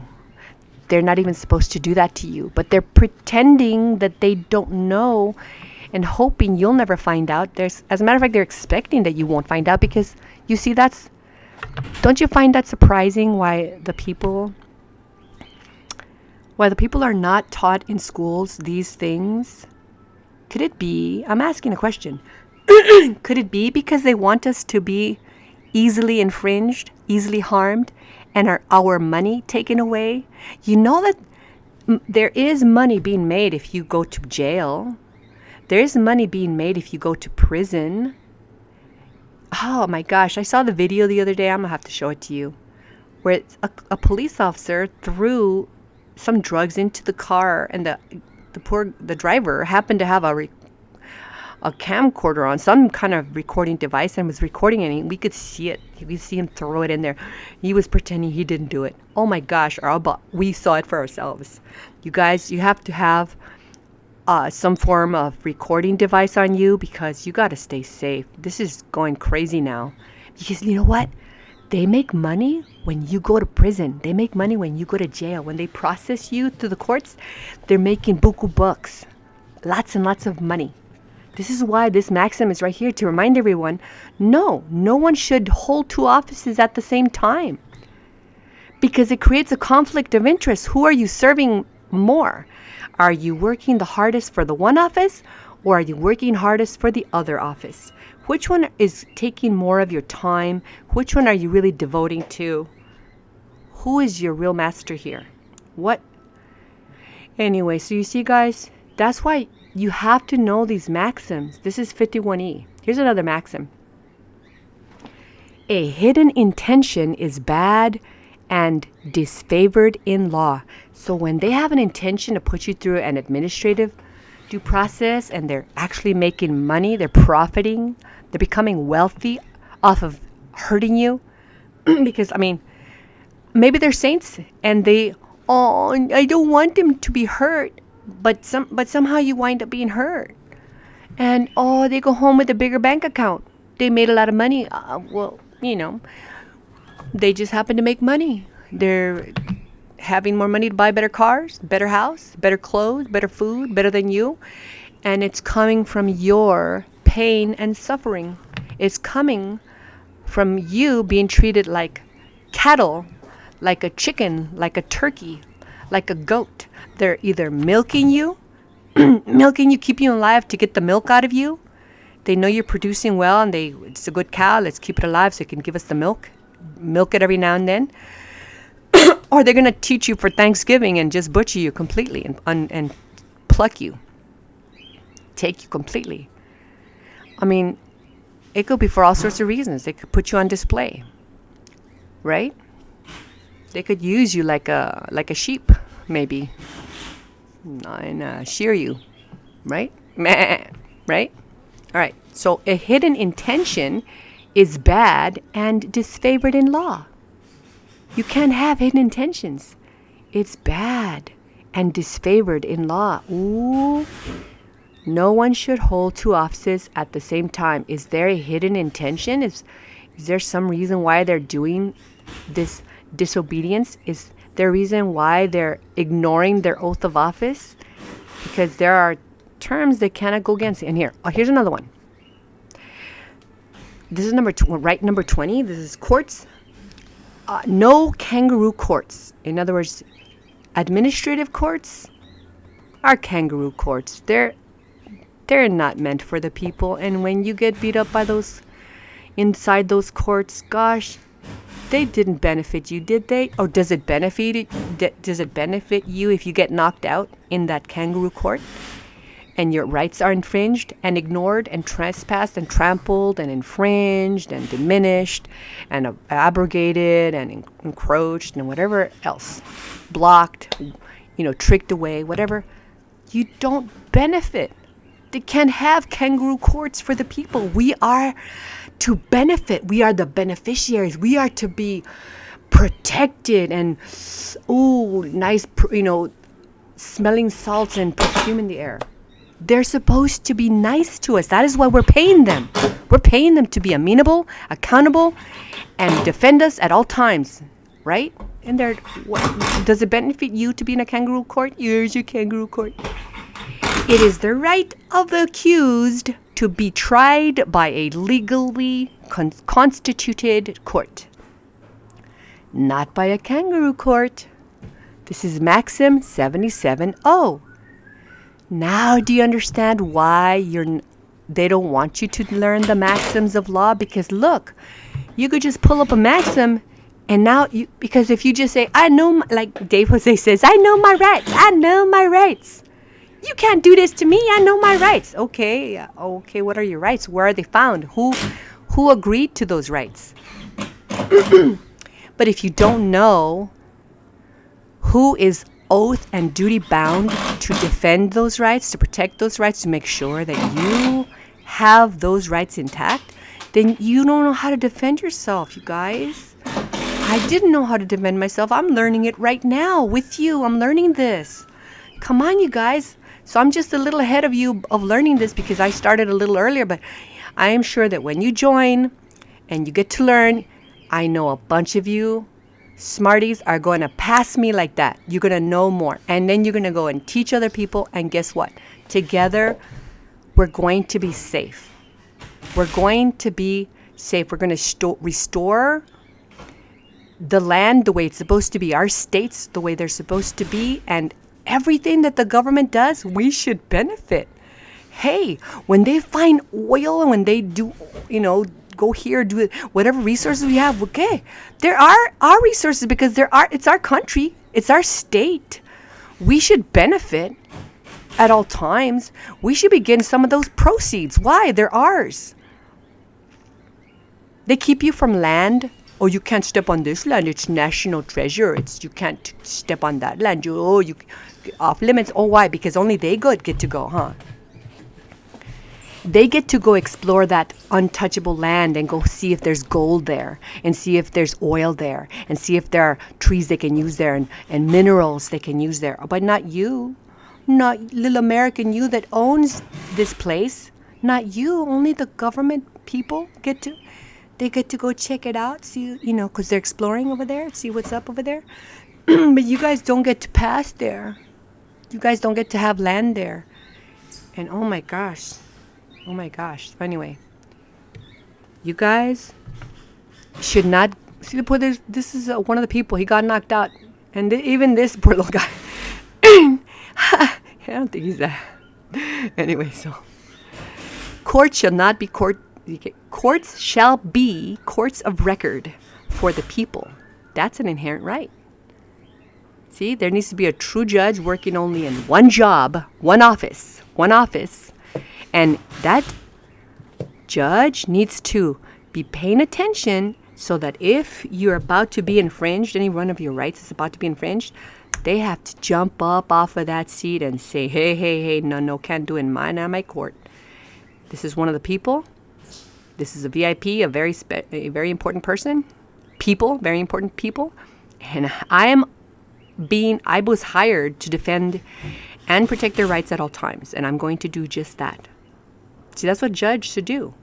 When someone tries to infringe on your rights, they're supposed to say, no, that's in the Constitution. It says this. That's what I see that. I don't know what they're doing these days. They're just being horrible. Do you guys like the way they're I don't know. Maybe you like the court system the way it's being handled. Do you like that? Are you happy? Because look what it says. It says courts shall be public. Oh, you mean it's in the Constitution that courts should be public? Yep.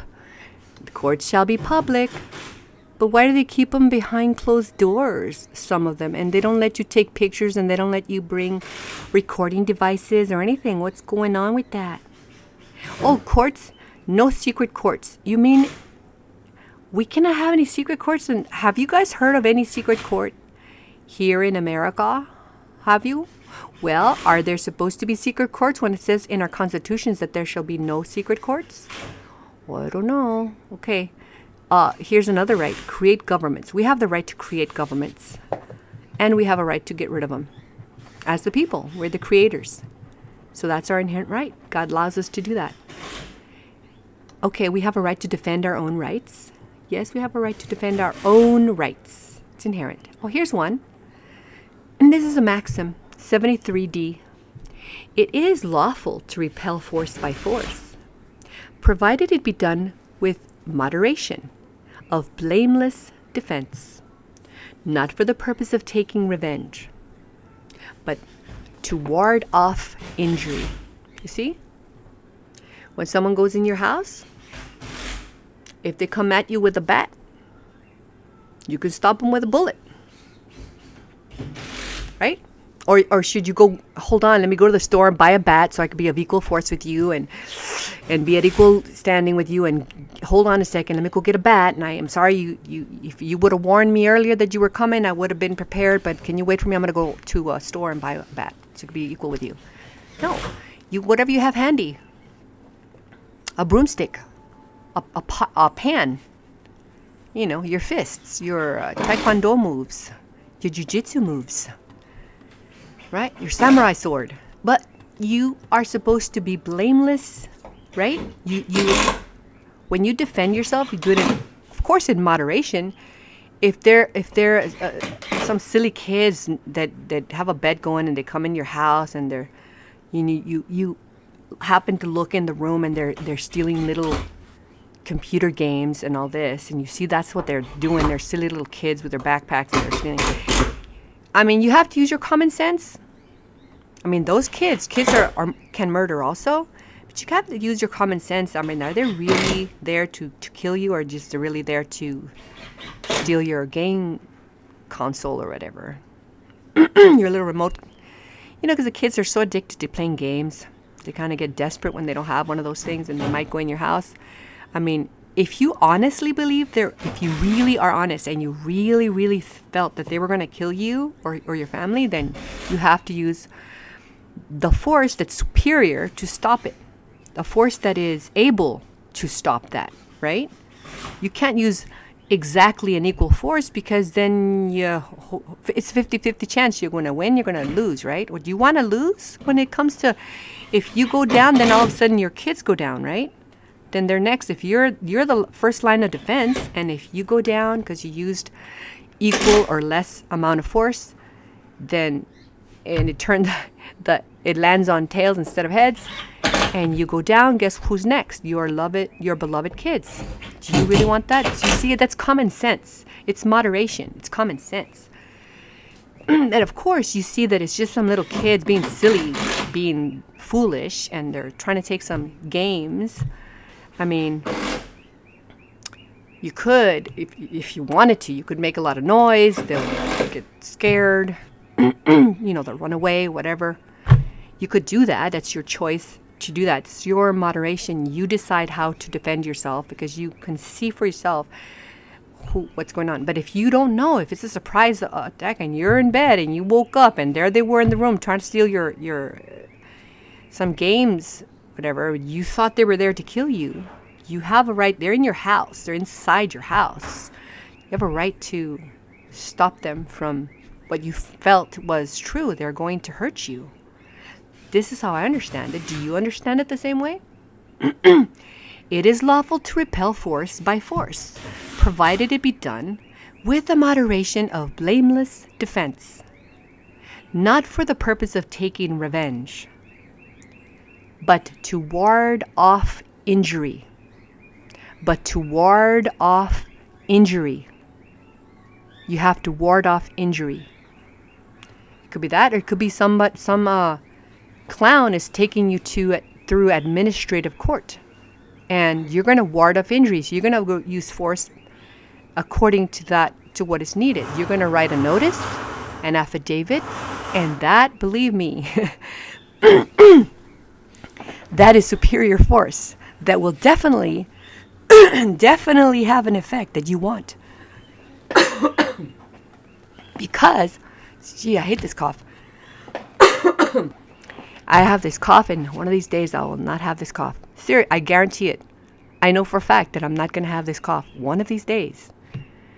Right? On this earth or in heaven. All right. So, when someone wants to do something, infringe on your rights, and if you write the correctly written notice and affidavit, then you will use, that's force. That's power. If you do it right. And that's what Dave Jose teaches you. You can defend, you don't have to go shoot anybody because that's not the kind of force that's required. You use words. You use words that are powerful. You see, they already swore or affirmed to defend and protect your rights. All of them, written and unwritten rights, individual rights, the rights that you have individually. So when someone tries to trample on your rights, encroach them, infringe them, trespass, the works, block them, you are able to write a notice and an affidavit to protect yourself. And now, I got to tell you, if you are in our group, seriously, for anyone who's handicapped and doesn't know how to write a notice, doesn't know how to write an affidavit, you can come learn. Look, I'm learning. And in the middle of learning, I've already written notices. I've already written affidavits. I've already had remedy. That I could breathe because I've had that remedy that came because of writing notices and affidavits.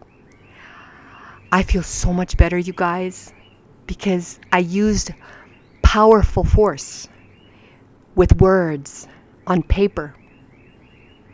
Because, see, they already swore or affirmed to defend and protect our rights at all times, and they are oath and duty bound to do that. And if they don't do that, when two or more, it just takes two witnesses to the same overt act, they can be tried for treason. Do you know what treason? Treason is a really big deal. Silly people, they were foolish if they wanted to work for the government, and when they agreed, they saw it. They could be tried for treason if they go against the people's rights, inherent rights. If they say they're going to defend your rights, and then they don't defend your rights, and then on top of that, not only do they not defend your rights, but they're the ones attacking your rights. Well, hello, buddy, but I know the law now, the true law, not the kind that the attorneys teach, where they make millions of dollars of flipping you around and putting you through some kind of washing machine, some kind of dryer. They put you through the ringer. Not that kind of law, lowercase l. I'm talking about the capital L. The real law. The kind that cannot be infringed. That's the kind of law I'm talking about. That's the kind of law that I know I say a lot. I'm long-winded. Okay, I'm sorry, but I don't know how else to explain it. I'm trying to explain it so you understand.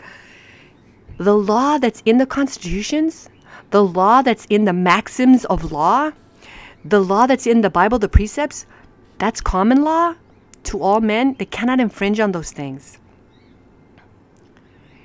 Those are your protections. But if you don't know the protections, you will not be protected. But if you do know your protections and know how to assert them, exercise your protections, you will be protected.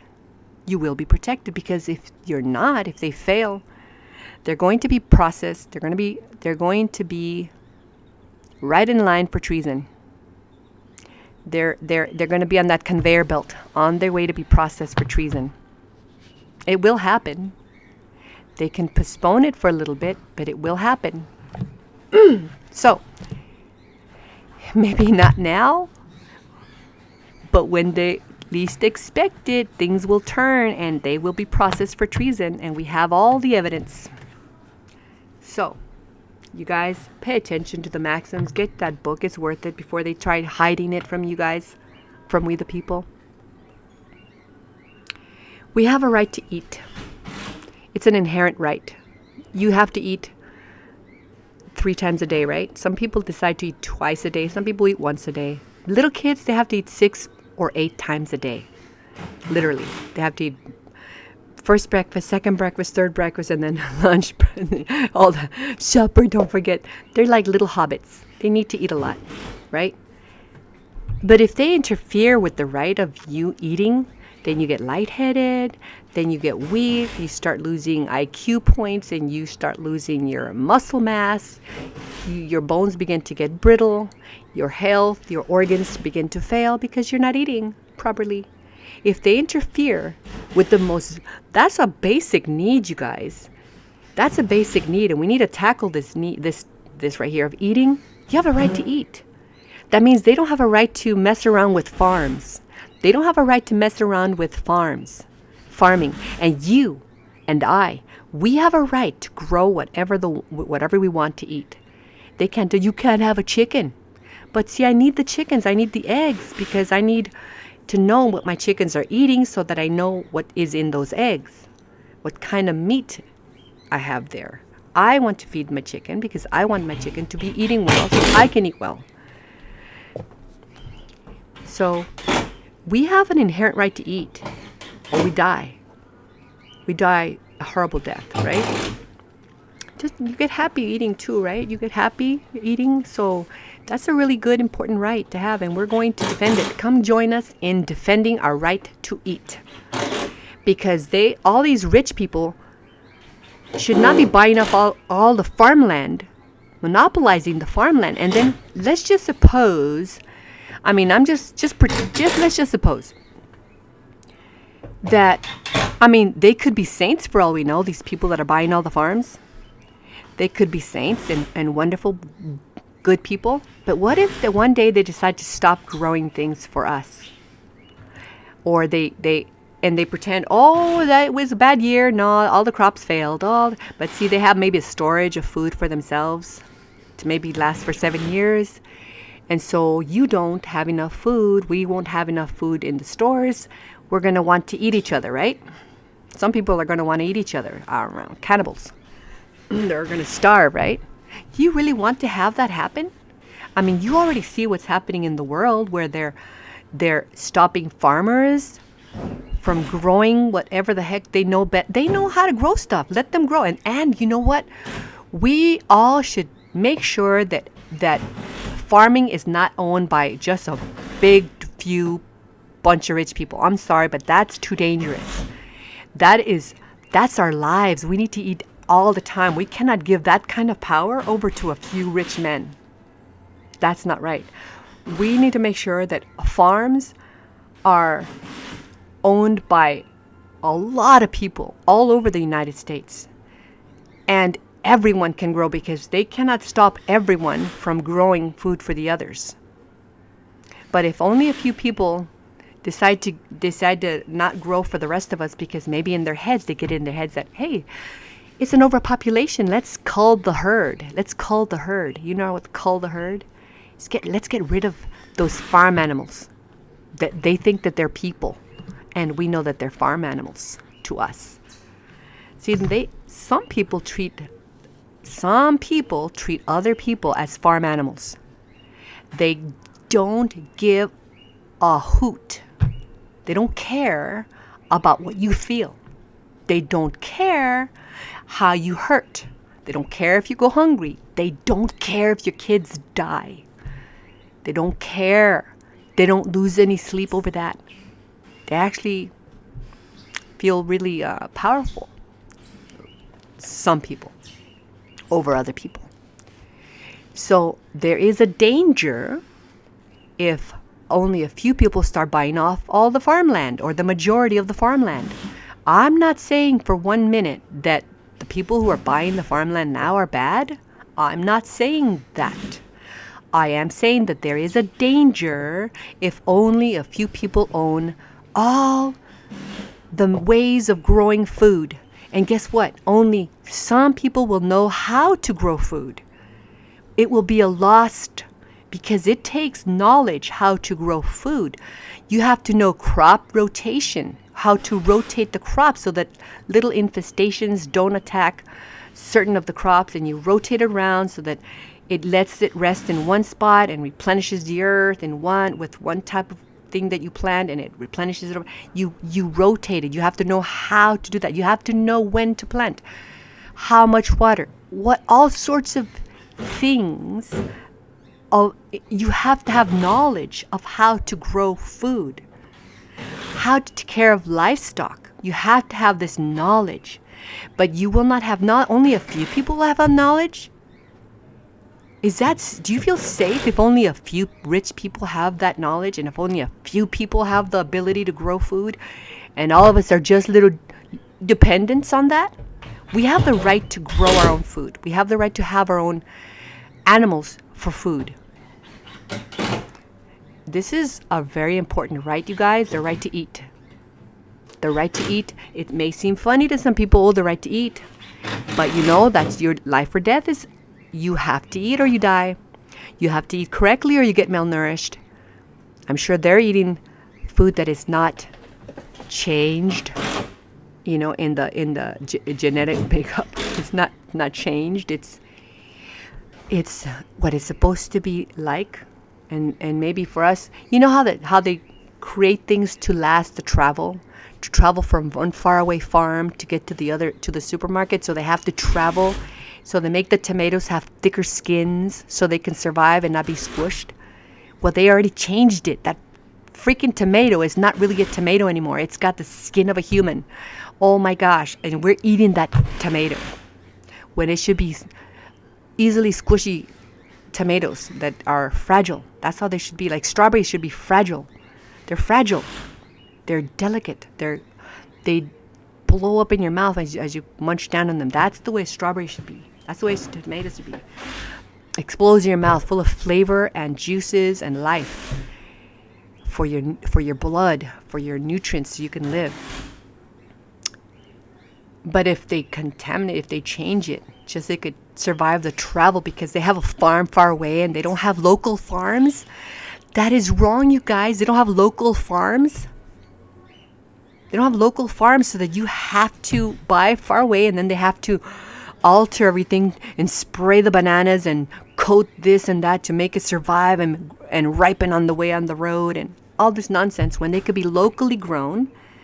You know, some things, of course, they grow in different climates, but you can create interior climates to mimic the exterior climates. You can create a huge, just imagine a Trump Tower, several Trump Towers. I'm just, that came up to my head. Towers, buildings, skyscrapers, whatever, big buildings. They don't have to be as high as a skyscraper, but each floor dedicated to a crop.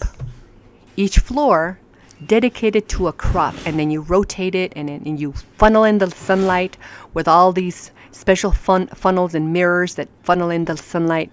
And then some places you have goats, and another floor you have chickens, and all this. You can grow so much food. No one should be starving. It should be all wonderful food, and they can be anywhere because you can create the climate. If some things grow in a certain temperature, you can mimic that in a building, properly designed, right?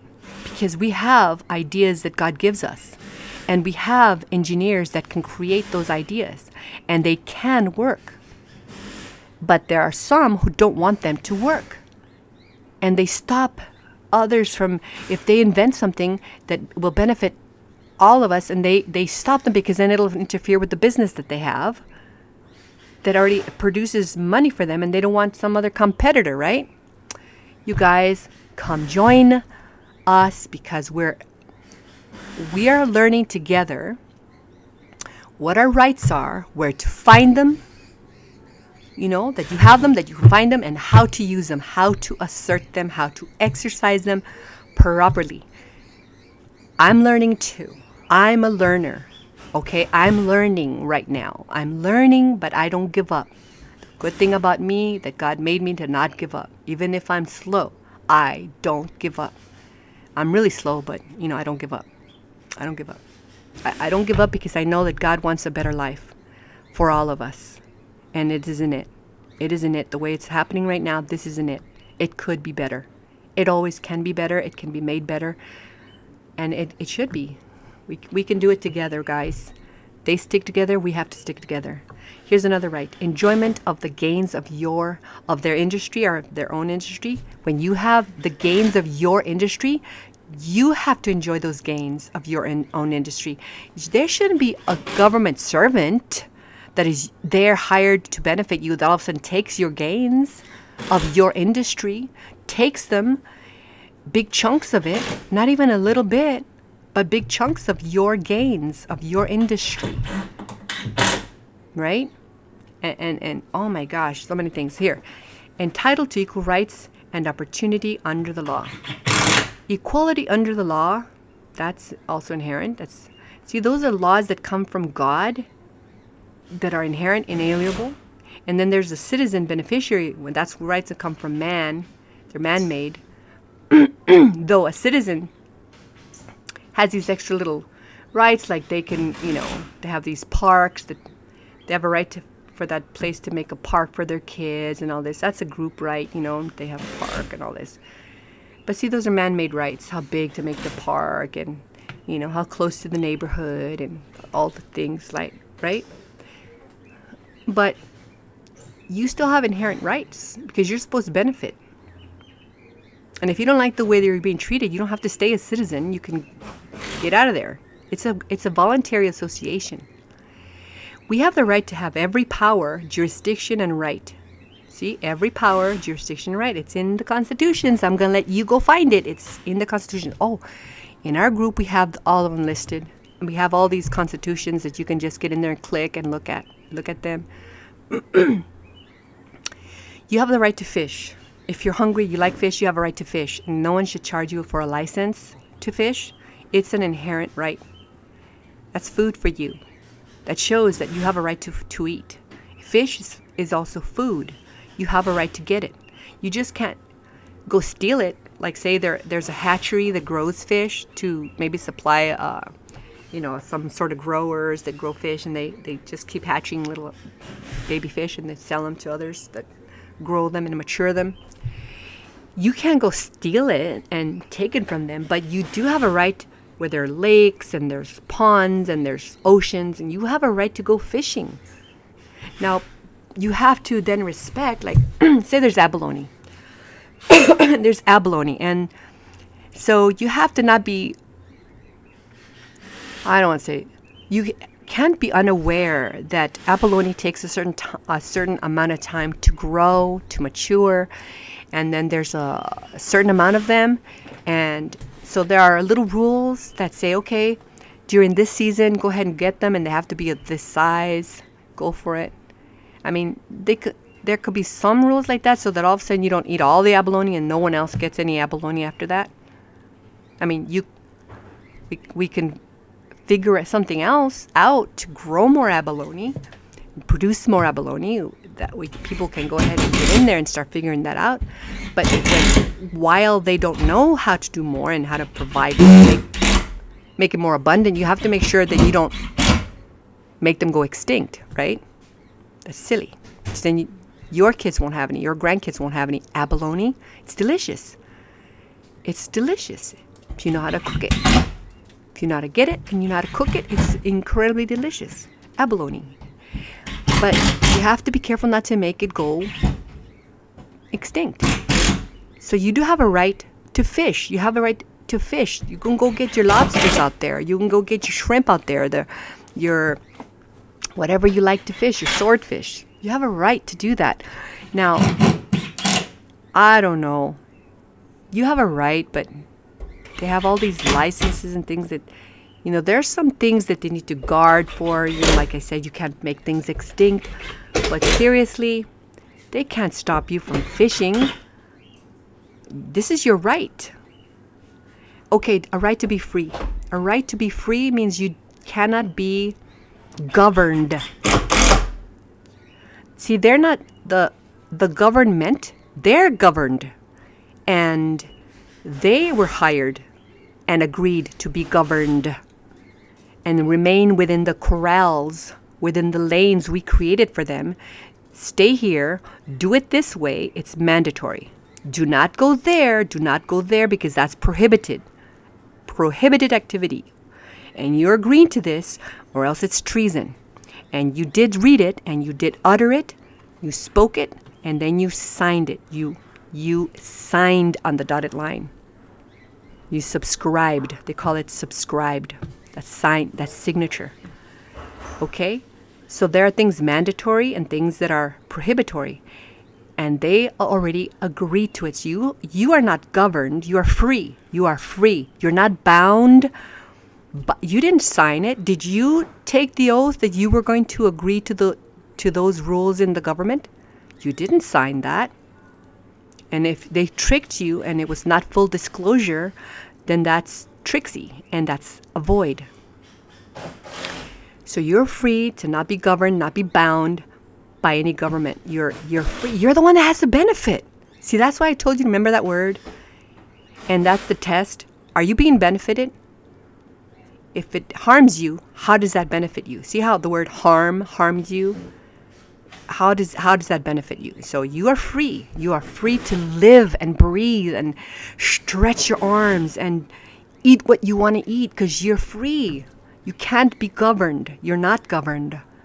They try to trick you and tell you that you're governed. No, you consented and they consented because there was an agreement. There was an agreement that you are the people to benefit and they are the ones to do the benefiting for you, to benefit you. They agreed to benefit you and you agreed to be benefited. You agreed to be benefited. That's your consent. You consent to be benefited. You consent to benefit. They consent to benefit you, to work for you, to benefit you, to do the exact list of what they were hired to do and not do what they were not hired to do. when they do something that they were not hired to do, they're out of bounds. They're out. They're out. They are doing it of their own, and they're liable to the harm they do by those actions. They're liable, personally liable.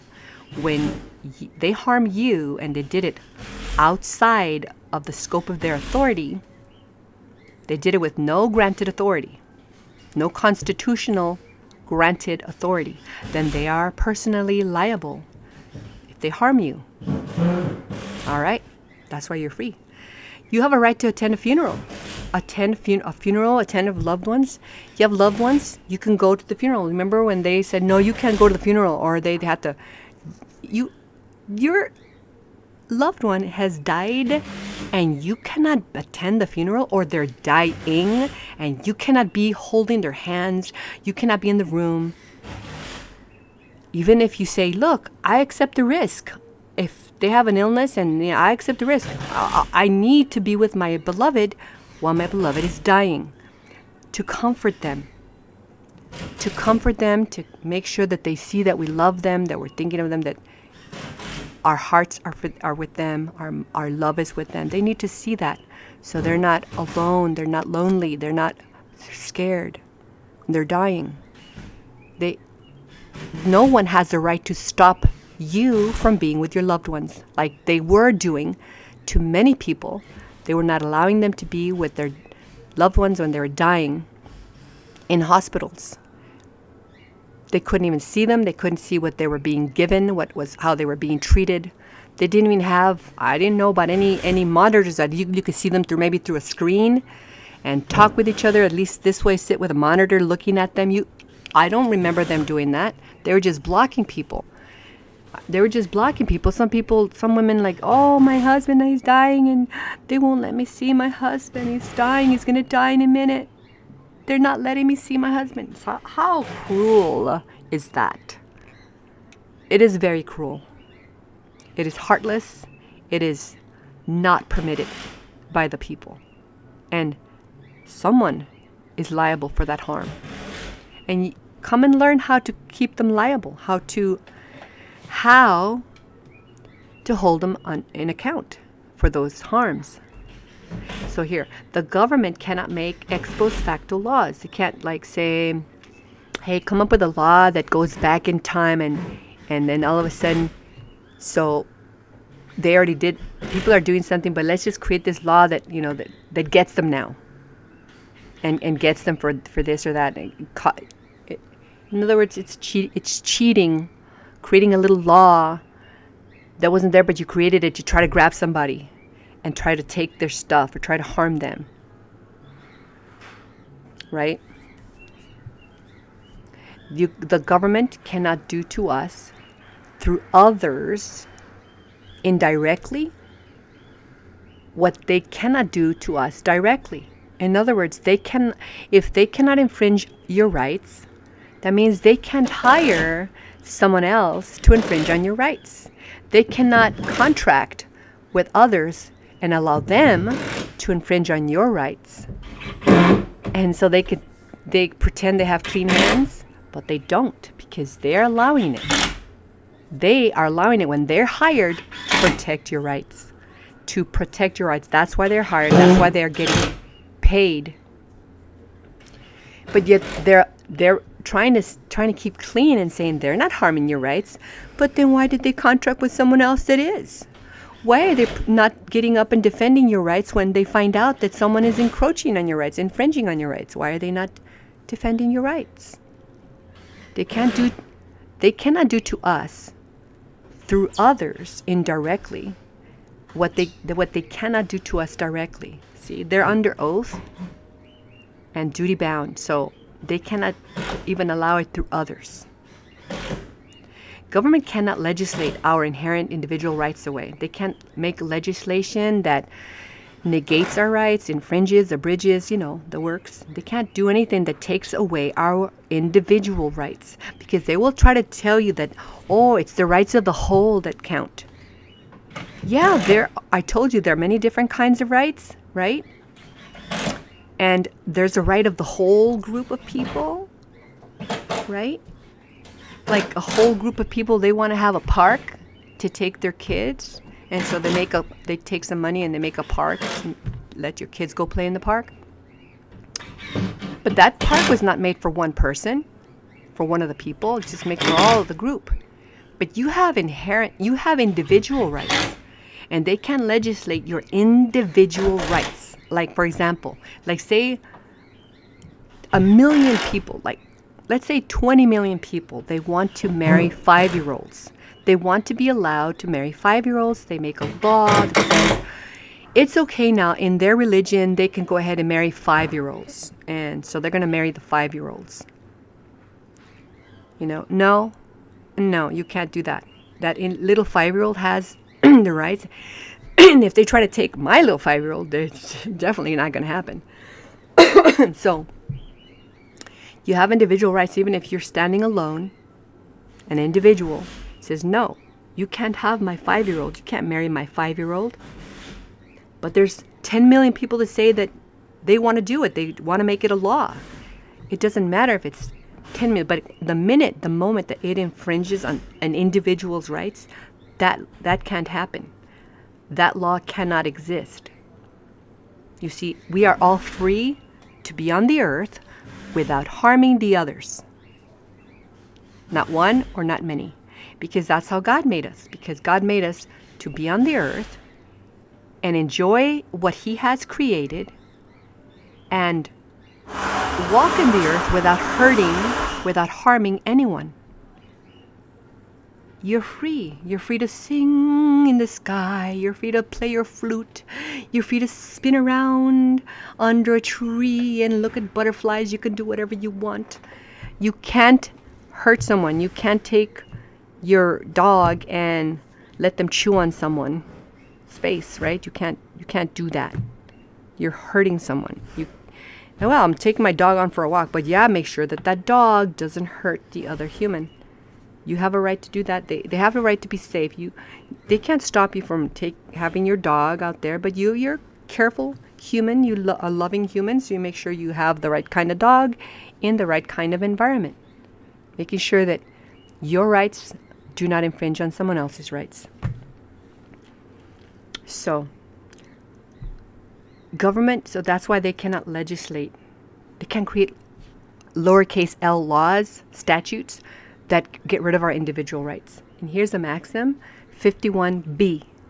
The maxim says, and you can listen to this video in parts if you want to. You don't have to, because it's my Saturday and I'm trying to teach you the best I can. Look, I'm not being paid to teach you, so you get what you get. I'm not a paid teacher. I am just teaching you what I can because I want you to win. I want me to win. I want us all to win against evil government servants. I'm not saying they're all evil and they're all bad. I'm not saying that. I say there are some for sure, and there are a bunch of them. Too many.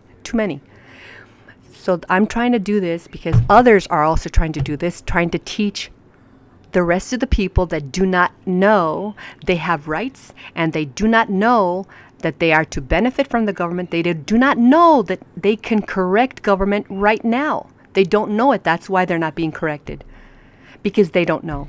In our government servants, like Jim Jordan, he's finally getting it because we sent him notices, so he's figuring it out that we know, and he's already said so. The people know. Literally, the people know, right? Okay. So you have to know too, because together we're going to win. You see? Well, anyway, it's up to you. 51b maxim. The government is to be subject to the law, for the law makes the government. So look at that. The government is to be subject to the law. That means they have to abide by what is written in the law. That's our constitutions, plural. Because every single one of them, they have to swear or affirm to the state constitution where they are and to the United States Constitution. And together when they autograph it, they don't autograph it, they sign it, subscribe to it. We autograph stuff, they sign. When they do that, they're agreeing to this contract. And the terms are written down in the constitutions. also known as trust indenture. That's why they're indentured servants. That's why they're trustees. It's a trust indenture. That's why it's trustees. Look in the Constitution and see, look at why they call themselves trustees. It says right there that they are our trustees. That means there's a trust. And if there's a trust, then they're the trustees. And they're indentured for a certain period of time to work for us. That means they're indentured. And they're to serve us, indentured servants. Okay. So the government is to be subject to the law. They can't go outside of the law. They can't go against the law. For the law makes the government. Look at this. This is Maxim 51C. I don't have all the maxims here. These are just samples of the many, many, many maxims that are in the book. And you have to buy the book. If you are wise, you will buy the book. That'll be an evidence that you are wise. Clues that, oh, they have at least a little wisdom. They bought the book. They could have bought some fancy something, whatever else they wanted, but they used the money to buy the book. That shows evidence that you are wise. To a certain degree, you are wise. You bought the book that's going to help you. That's going to help you. This is Maxim 51C. Obedience makes government, not the name by which it is called. Obedience makes government, not the name by which it is called. See those doggies? How obedient they are? This is why I chose this picture. This was a free picture. So I looked it up on the free images, so they better not come up with me, tell me that they weren't free. I clicked on free images and it gave me free images. I downloaded it. It allowed me to download it, the free image, and I did. These are little doggies and they look very obedient. There's the guy over there with his leash and they are staying put. They're waiting for for whatever the command is coming next. They're obedient. So that's the way the government should be. It should be obedient to the letter of the law. They cannot go outside of the letter of the law. They are bound. They agreed already, and they are oath and duty bound. They took the oath of office. Hold them to that oath of office.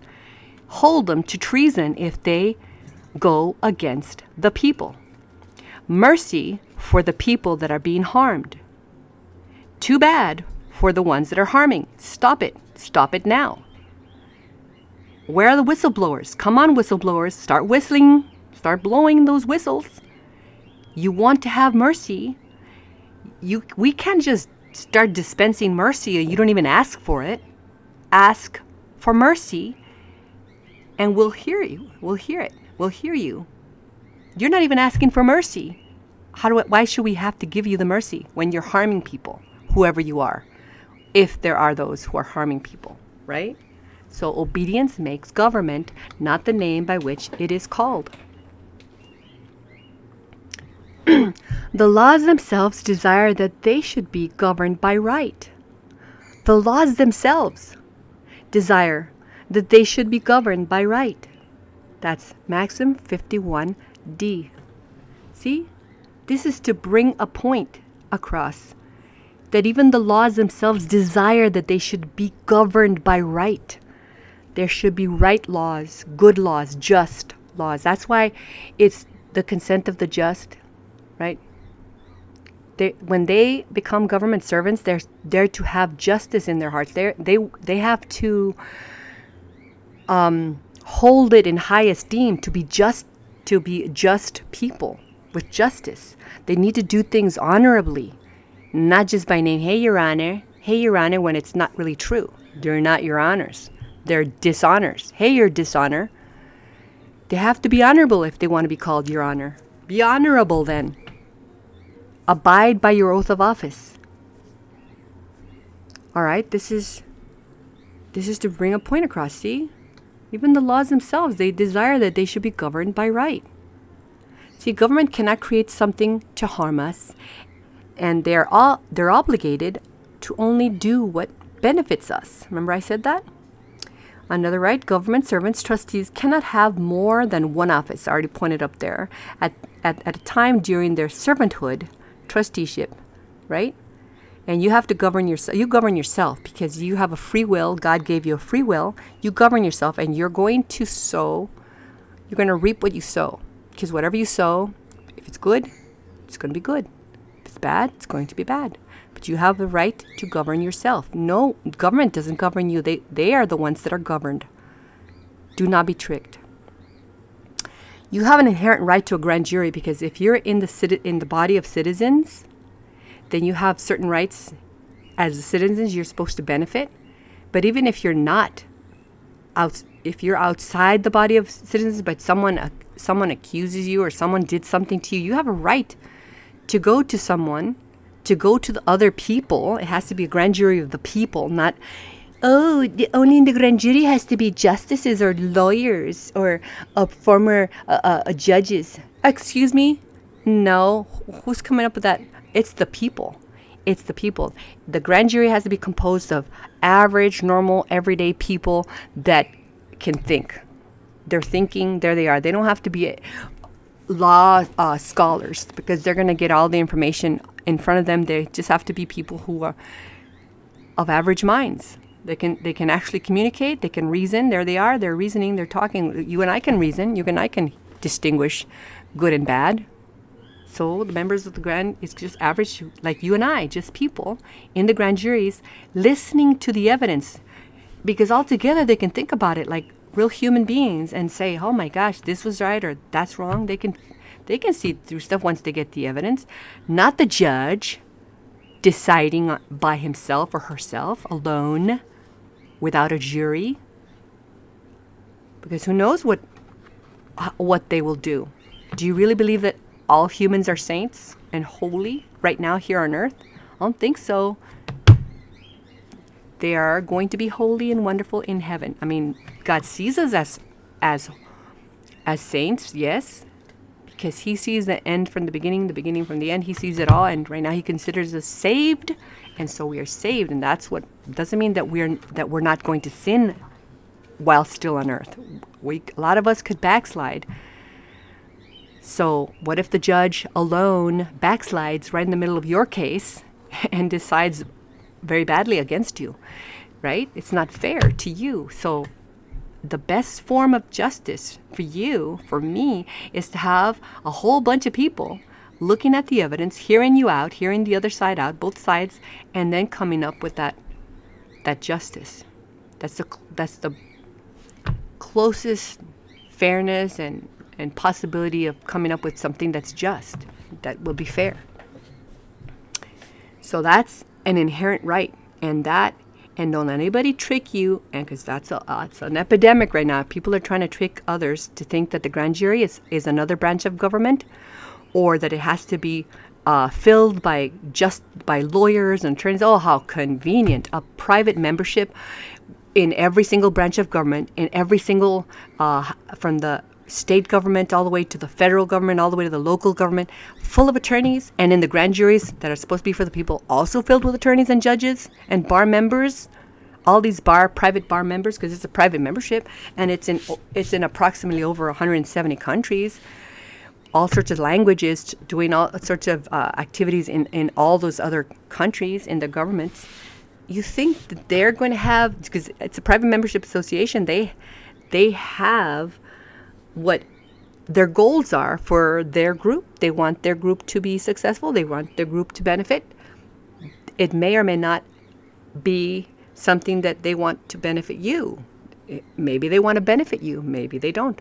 Since we don't know, because we can't see everything because they're private membership, we can't see into all their affairs and their communications because they're private, then how is it that they're in our government, all three branches, and in all sorts of other governments all over the world, and making decisions and checking out all the paperwork for our government servants, letting them know whether they should do something or not do something, whether they can, where something's legal or not legal, lawful or not lawful, giving our servants advice. And who's paying for when our government servants hire attorneys to work with them, are the attorneys working for them? Are they working for the government servants on their behalf, or are they working on our behalf, the people? Who is being benefited there, and who's paying for that service?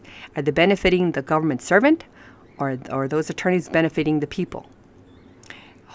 The government servants are supposed to benefit us at all times. So does it benefit us when they hire attorneys, lawyers, to work for them, and then we don't get to see what they're doing? We don't get to.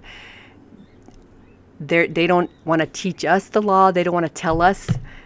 No, I can't tell you what that is. You're gonna have to hire me, or hire other attorney to tell you that. You know how much they get paid? A lot of money. I don't know if you looked it up, how much they get paid. I think they don't even advertise. I know how much I've paid for attorneys. I know how much I have paid for attorneys. It's a lot of money per hour. It's like, oh my gosh. Within a few hours, they've already made what someone works a whole week to make in a few hours.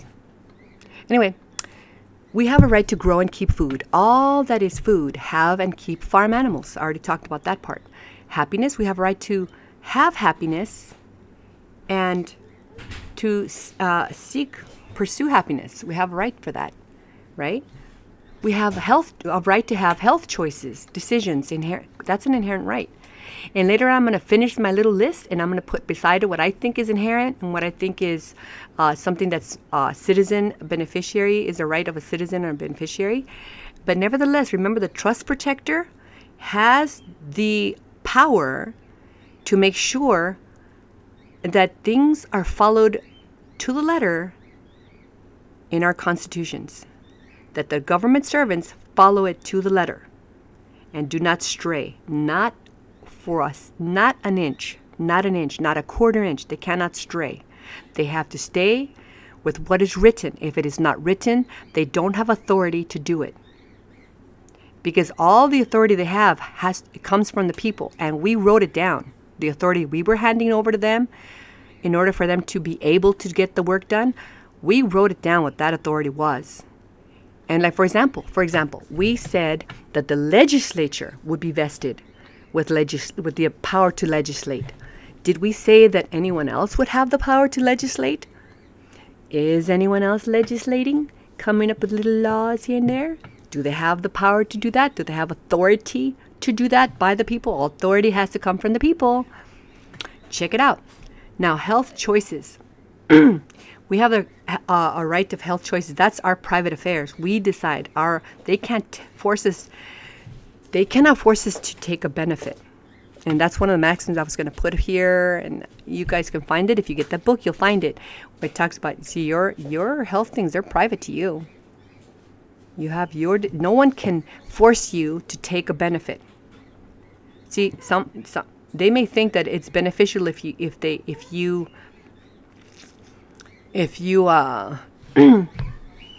how can I say without saying something bad? Oh my gosh. Okay. They may think that you will benefit health-wise if you stick a corn on the cob in your ears, one on each ear, right? They may think that benefits you if you stick a corn on the cob in your ears, but you don't have to agree to receive that benefit. They cannot force you to receive that benefit, which they think is beneficial, that you stick a corn in your ear, right? You don't think so? You don't agree? You don't have to have that benefit, as beneficial as that may be, right? Okay, so that's your private rights. Now, you have rights. You have the right to have the rights defended by government. That's a citizen. That's a beneficiary benefiting from the government. You benefit that they defend your rights. And this is one that's not enumerated. I wanted you to see that I came up with a right that I have that is not enumerated. But yet they seek to curtail this. Look, if you own land, if you own your property, it's your land, and they cannot interfere with your right to acquire, possess, and protect your property. So if you have land, if you have a house, who are they to tell you what the shape or color the house should be? You have a right to put what I do. I have an inherent right that I could, on my land, I can put whatever shape house I want, whatever size and shape and look and color and style. But of course, they feel they don't agree. They don't agree. Oh, the neighbor's not going to like that house. Well, who cares? Because they have their inherent right to have the house they want to have. Mine could be shaped like a big gigantic horse. Mine could be shaped like a big gigantic T-Rex, and it's a house. Mine could be shaped like a castle. Mine, the princess castle, right? Mine could be a gigantic hummingbird, and that's my house. Or all of glass. My house is all glass, and it's big, big, big. But that's my right. That's my inherent right. But some others seek to curtail my right, to infringe on my right. They made us believe that they have a right to tell us what size house we get to have on our land. They get to tell us if we can have an extra bedroom for our kids or not. They get to tell us what size bathroom. Oh, you know how it bothers me like crazy to have homes that have toilets that are next to a wall, like so close. Like, my gosh, it's so hard to get down there and clean up around the edges and stuff. I mean, I want space on both sides to clean it, but there's not. You won't have enough bathroom space. And I want the bathtub. I want my bathtub not be staring at the toilet. While I'm taking a bath, a bubble bath, I don't want to stare at that toilet. It kind of ruins the whole ambiance, staring at a toilet. But that's the size we get to have because they say so in the zoning and the architecture. And if you make it bigger, you get to pay bigger taxes. Well, that's not right. Does that benefit you to have a dinky house for your family? Does it benefit you to have a tiny house? If that's your land and you want to have an extra room, why shouldn't you have an extra room? Or if you have another extra garage for your extra car, why couldn't you have an extra garage? Why? Oh, because then you'll have to pay the extra taxes because you have a bigger house. But if you were able to build it because you're talented and you're able to build, why shouldn't you be able to do it? Or if you made extra money in that year and you have enough money to buy the supplies, why couldn't you build it and benefit to have an extra garage or a bigger kitchen? Oh my gosh, with 2 sinks away from each other. I would, seriously, 2 sinks away from each other so that somebody's washing the vegetables, the other one is washing, or doing something else, dump, the pasta liquid, whatever. You can get a lot done that way. Have a big island, have either a really big stove on one side or have double stove somewhere far away because somebody's be cooking one thing and someone else over there without bumping into each other and burning themselves could be cooking something else. Why can't you have a big kitchen like that? If you wanted to, it's your life, it's your happiness, your pursuit of happiness, and I have a right to have that. I have a right to make a gigantic, like colossal kitchen, big with lots of several sinks, several, cooking surfaces. I want a big old island to be able to where to chop stuff and a place little sink, another sink there to throw in, wash the vegetables and do all that. But they'll tax me. They'll charge me more money. Why? Because they don't want me to be happy. They benefit when we're miserable. That is why a lot of government servants benefit if we're sad. They benefit if we're miserable. Have you noticed the trend on movies too? How they are so, instead of a happy ending, it's a sad ending. Oh my gosh, the hero dies. Oh my gosh, they're trying to depress us. Seriously, I can tell. It's psychological. Come on, make them depressed. Kill off the hero. Make him die. Give it a sad ending. Oh, we walk away out of the theater so sad. Oh, we walk out of the theater so sad. The hero died. Oh, well. Oh, come on. I can see the trend. They're doing that. It's not for artistic expression of the writer of that movie and all that. It's because they want to depress us. So don't let yourself be depressed. You know that there's something we can do that's lawful, not. Remember, there's a distinction between legal and lawful, and we have the law. We are able to access the law and use the law, exercise our law, our rights. We have indivisible right to alter and reform our government. Yeah, already said that. Okay. We are independent. Yes, we're independent. We have individual liberties. Yes. Okay. For example, here, this is another maxim. 51I, and it says individual liberties are antecedent to all government. So individual liberties are antecedent to all government. See? Antes is before. Antecedent, not precedent. You have the right to instruct our government, citizen, beneficiary. You have to instruct them because, like, say if they get out of line, if they start to stray, if you know they're about to stray, they open the door already, about to get out of their lane, they're getting out of their corral, and they're open the door already, about to get out, and they're going to hurt your rights. You can see it coming by logical, the logical flow of steps. If they do this, then that, and if they do that, then that, and then you'll be harmed, right? You don't have to allow them to do that. You have to instruct them. Oh, buddy, you've opened the door and you can't go out there. That's not where you're authorized to go. You're not authorized to do that. Go back before you make a mistake and harm the people. We have the right to instruct them. Remind them of our foundational principles. Remind them about the Constitution. Remind them about the oath they took. Remind them about treason that they agreed to.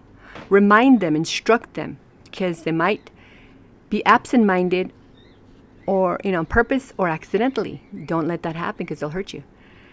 We have a right to have joy. That's that's for God's children. You know how in the middle of miserable things happen to you, you're being harmed?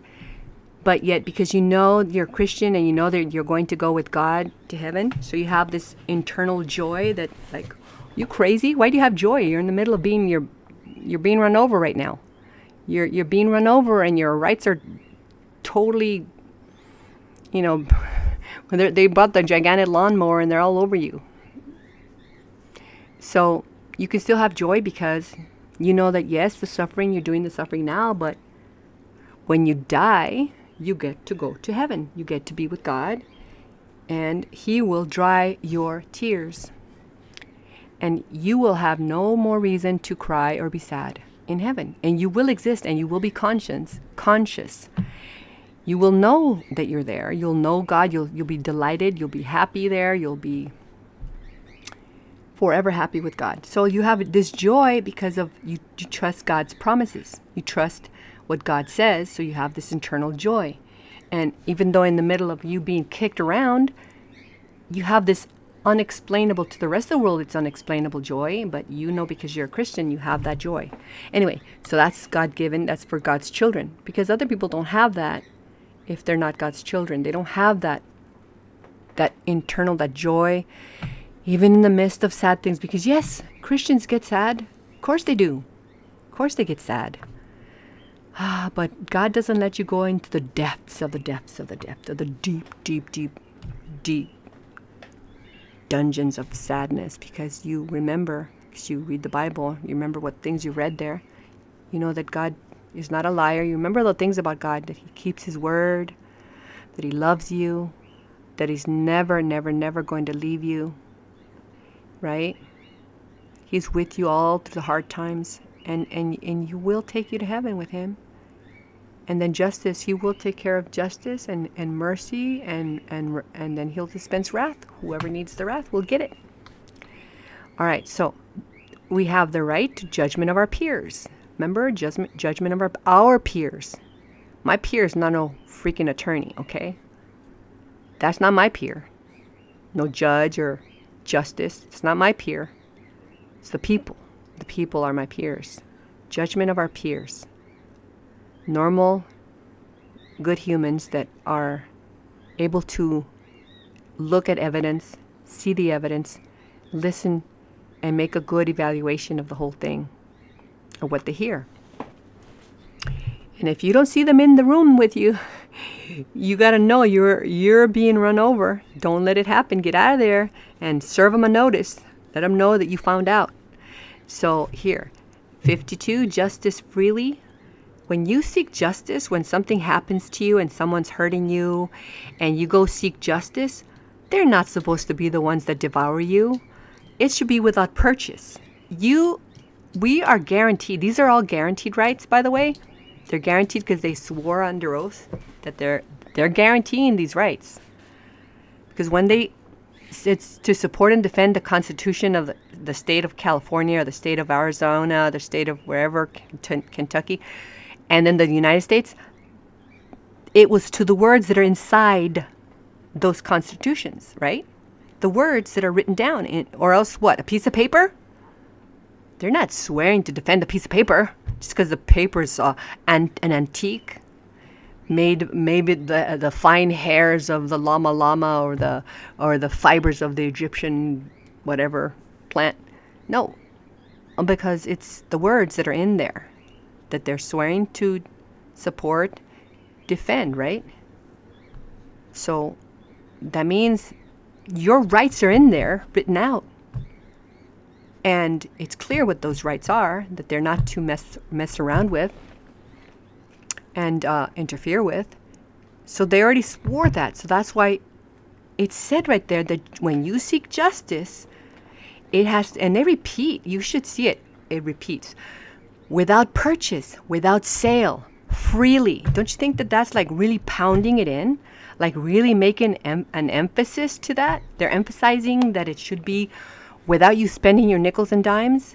If you have a legitimate need to seek justice because you believe someone has harmed you, you have a right to go and get it for free. Get it for free. Right? They've already been paid. So they're standing around waiting to be of service. To be of service. They've already gotten paid. So when you need to go, they shouldn't need to get paid again. There should be no need to the filing fee, to that fee, or an interpreter fee, or someone who actually supposedly knows the law fee. You should be able to get in there and your laws and the law is there, and you should assert your law. And if you forgot something, the judge should remind you, oh yeah, that you have that law, that this is in the Constitution. They can't just sit there and do nothing, that you're not receiving justice. The whole point is for you to receive justice. And there are two people saying something, right? One that feels that they were hurt and the other one feels they didn't do the hurting or whatever. There are two people that are opposing sides, right? Now, since we were not there, we don't know who did what, who didn't do what. We were not there. The peers, the judgment of your peers, they don't know. The jury, they don't know who did what. Every one of us, we have to see, okay, let's listen. That's why it says it has to be a public court, because people should be able to witness it to make sure that the government servants are not cheating. They're not cheaters, pumpkin eaters. Well, it's good to eat pumpkins, but you know what I mean. It rhymes. Cheaters, pumpkin eaters. Kids say it all the time. Cheater, cheater, pumpkin eater. Had a wife and couldn't beat her. So he kept her in the pumpkin shell, and there he kept her very well. Okay, that's a little rhyme, but anyway. Okay. So they're not supposed to cheat against your rights. So that's why it's supposed to be public. It's supposed to be not secret. It's supposed to be speedy. It's supposed to be without delay. It's supposed to be without purchase. It's supposed to be without sale. Promptly, everything, right? Because you are important. That's the reason why I want to serve. I want to work for the people. I love the people. Give me people to hug. I want people. I love them. I want to serve them. I'll be a judge. I'll be fair, and I'll be full of justice, and I'll make sure that I keep the Constitution clear in my head, and I know all the laws in the Constitution. And I know all the rights of the people, so when I hear that they're about to be infringed, I will stop it, and I'll say, no, that's infringing on someone's rights. They're supposed to do that, or else why are they working there? Oh, is it to just get rich and eat fancy pâtés and delicious hors d'oeuvres served with on little endives? Really? With fancy chocolate fountains and lots of champagne? I'm thinking of all the rich stuff that rich people like to eat. Shrimps and dips. Shrimpy dips. They gotta gobble down the shrimp, like hogs. So it's expensive, right? All the $200 dishes. Well, they were supposed to be there because they wanted to serve you. How can they serve you if they don't know the law? How can they serve you if they don't know what rights you have and they're not supposed to infringe or allow others to infringe on? That's not serving you to not know, to be dummies in the law. They have to be smarties in the law, right? Not dummies in the law. Ding dong. Hello, McFly, are you there? Okay, justice, speedy, right? All these good rights. Oh, we have the right to keep the gain of our own industry. I read that before. So when you make money on your little business and all this, on your hard work, you're supposed to be able to keep that. Why should they take it? Do you agree that they should be taking as much as they're taking? Why don't we all look into it to see if they have a right to do that? Let's look in on it together, shall we? Let's check it out. Do they have the right to take all your money or the amount of money that they're taking? Let's see if they have authority to do that. Remember, there are some laws that are enacted and some laws that are not enacted. They need to be properly enacted for them to be true statutes, right? If they use laws that are not properly enacted, they're not supposed to use them. Why are some people using them and why are they mixing? Oh my gosh, don't get me started on that one. But you got to look into that one. Keep the gain of your industry. Keep government accountable, amenable, responsive. That's trust protectors. We'll make sure if they don't do it, okay? You have a right to learn. You have a right to learn, so they can't hide the most important things from you. You have the right to learn, what is going to protect you. And if they don't teach your children, and if they didn't teach you when you were growing up, they failed. They're in maladministration right this minute for doing that, for failing us in educating us in our rights, our inherent, inalienable rights. We have the right to liberty, life. We have the right to life. They can't just say when they put you in jail or prison and they don't really even tell you why you're there, why you're being held. They're interfering with your life. You only have a certain amount of time on the earth. And if they take a big chunk of it, keeping you in a cell, in a prison or a jail, and they never even told you what you're being accused of, or they didn't even put you there with a jury of your peers. There's a thing for like a trial by jury, and then there's a jury trial. So they're two different things, a trial by jury and a jury trial, okay? Either way, you have to have people sitting there listening to the evidence, right? So, and it has to be people. All right, before they can just toss you all in there and deprive you of your life. Because it doesn't mean that just to take away your life, like put you to death. No, it's your life itself. Why should you be held when you can't be with your family because you're in prison or in jail?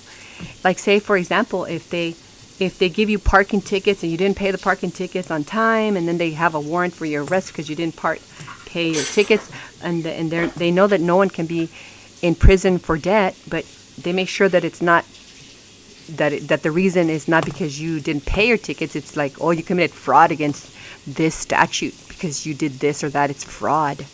Or they'll disguise it and make it a reason, but it's because you owed money that they said that you owed for something that really they had no authority to charge you for. Because if you look in the constitutions, and if it's not in there, they don't have a right to do it. If they don't have a right to do it, that means they're doing it outside of the authority to do it. If they're doing it outside of the authority to do it, then they're personally liable for doing it, for tricking you, for making you think that it was the law, and it wasn't the law. Treating you and interfering with your life, right? You have freedom of locomotion, move around, locomotion. You have right to have peace. They can't be bothering your peace, stopping you all over the place, like asking you questions, like when they didn't see you stab anyone, and they pull you over. Hey, come over. I got a question. You look suspicious to me. Well, you look suspicious to me. Well, gee whiz, you have a right to have peace. You have personal rights. Personal rights. Those are inherent rights. And here's, hey, look at this maxim. Look. It says 51p. This one's 51p. And it says this. How cute this bird is. Don't you think it's cute? It says, the main object of government is the protection and preservation of personal rights, private property, and public liberties, and upholding the law of God. This is a maxim. See, that's the main object of government. The reason why we created it, because our founding fathers were Bible readers, addicted to Bible reading, knew a lot of Bible verses by heart. They didn't have all the TVs that we have now. They didn't all the movies and all the shows that we have now. They had time to read and desire to read, and it was, oh my goodness, it must have been fun just listening to them talk with each other and just standing listening and or talking with them. We were readers, they're readers. Oh my gosh, we would have sounded so fancy. We would be so eloquent. We would know all these words. We would have all this knowledge. It would be fun. Learning the Bible together and all. That'd be fun. All right. So the main object of government is the protection and preservation of personal rights. Oh, not just the whole rights, not just the whole group and community rights, like they would try to trick us into believing. Nope. Personal rights. Oh, what? We have the sole object and the main object of government is the protection and preservation of private property. If we have, that means we have to have private property. They can't stop us from having private property. And then when we have private property, they have to protect us to make sure we continue to have it.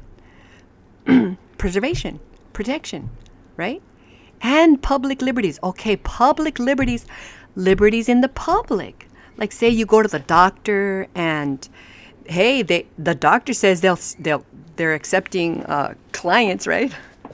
Patients, customers, patients, right? And anybody who needs help, they'll provide you their services, but then of course it's going to cost you. That's public, and you have a right to be seen by the doctor. They offered it, and then when you're in there, they don't have a right now to take away your rights. You have other public liberties. You have to be able to go visit your grandmother and bring her a basket full of goodies and wear your red hood. You have a right to go travel on that road to get there. Public liberties. You have the right to travel. Public liberties. The right to travel. Well, that's your private. That's your private. Public liberties, excuse me, I don't want to mix it up. Public liberties is when it's for the citizenry. They created something like, say you have a right to use that park that we were talking about. That's what I'm talking about. Because you, at a private right, you have a right to travel. That's your private, personal right. You have a right to travel. All of us have a right to travel. And it's not a public liberty. I made a mistake. The public liberty is for the public as a group, as a citizenry. That's why it's the public. And upholding the law of God. Upholding the law of God. So that means they know about God, and you have to uphold the law of God, which are in our inherent rights. Isn't that a pretty bird right there? So cute. I love his little hat. Okay. I almost thought he was holding a pipe, but no, it's tied, his little scarf. Okay. Private liberties, public liberties. Okay, the public as oh my gosh. You know what? I have to study this more too, because I'm not the main teacher here. I'm just a student. So I'm going to highlight this because I'm going to ask my teacher, Dave Jose, to explain these public liberties better, so I don't make so I don't teach you wrong, okay? The public liberties, because I'm thinking like the public liberties of the public, like public accommodation in a hospital, that's public. You're able to go in there. You're able to go to the library. Of course, you get a card to be in get books from the library. That's a public liberty. You have a liberty as long as you return the books and do all that. That's a public liberty. You have a library, or you have a public liberty. You have a, the public schools. You go to a public school. You have a right to that because we're paying the taxes, which that we're overpaying taxes for it. But we do have to pay some taxes, but not the taxes that they're charging us. That's a little extreme, and we're going to look into it together. So that's what I understand as public liberties for the public. Okay, that's as a citizen, the body politic, the citizenry, they get public liberties. Right? If the restaurant is open to the public, then you have a right to go in there, and they can't say, no, I'm not serving you because I don't like you or your race or your hat or your clothes. I don't like you. Go away. They have a right to. You have a right to be served because it's a restaurant and open to the public.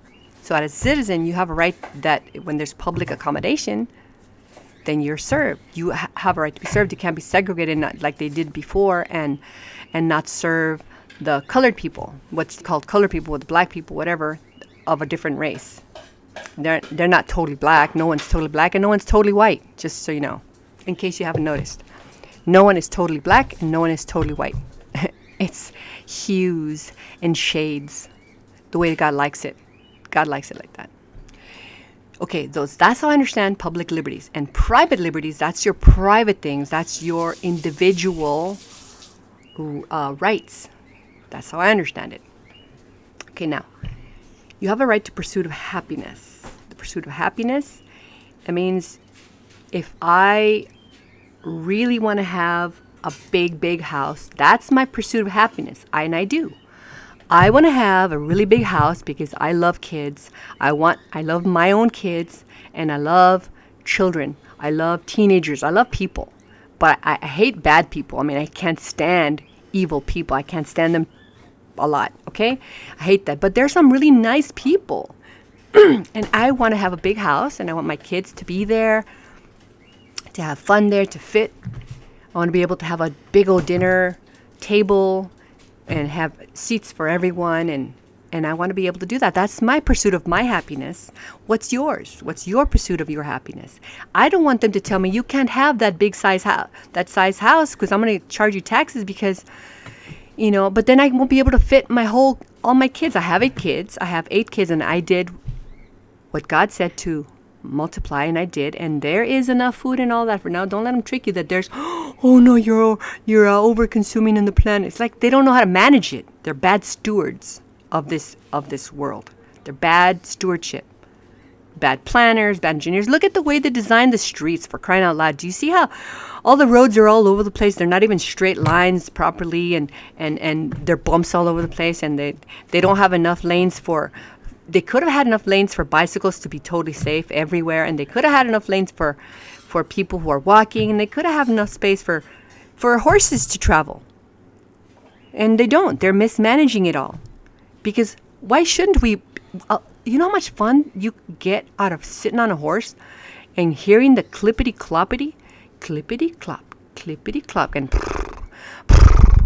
and you're going sideways, and it's like you feel all good looking at the world, looking at the leaves and the flowers and the trees. Okay, you feel really good sitting on a horse and going like a freaking cowboy, but you can't do that everywhere anymore because they didn't design it. That zoners, they're supposed to be smart engineers, and who in the heck told them that they should do that they should design the streets in a way that you can't fit bicycles there. The bicycles should be able to go everywhere. There should be a lane for the pedestrians. There should be a lane for the bicyclists so they don't run over the pedestrians. There should be a lane for the horses so they can go in their horses if they want to. And why not? Why can't they? You know what? It's a bad rap. They say the poo-poo of the horse is bad, but that's baloney. That's hogwash. That's a lie. Do you know that I collected a whole bunch of horse poop?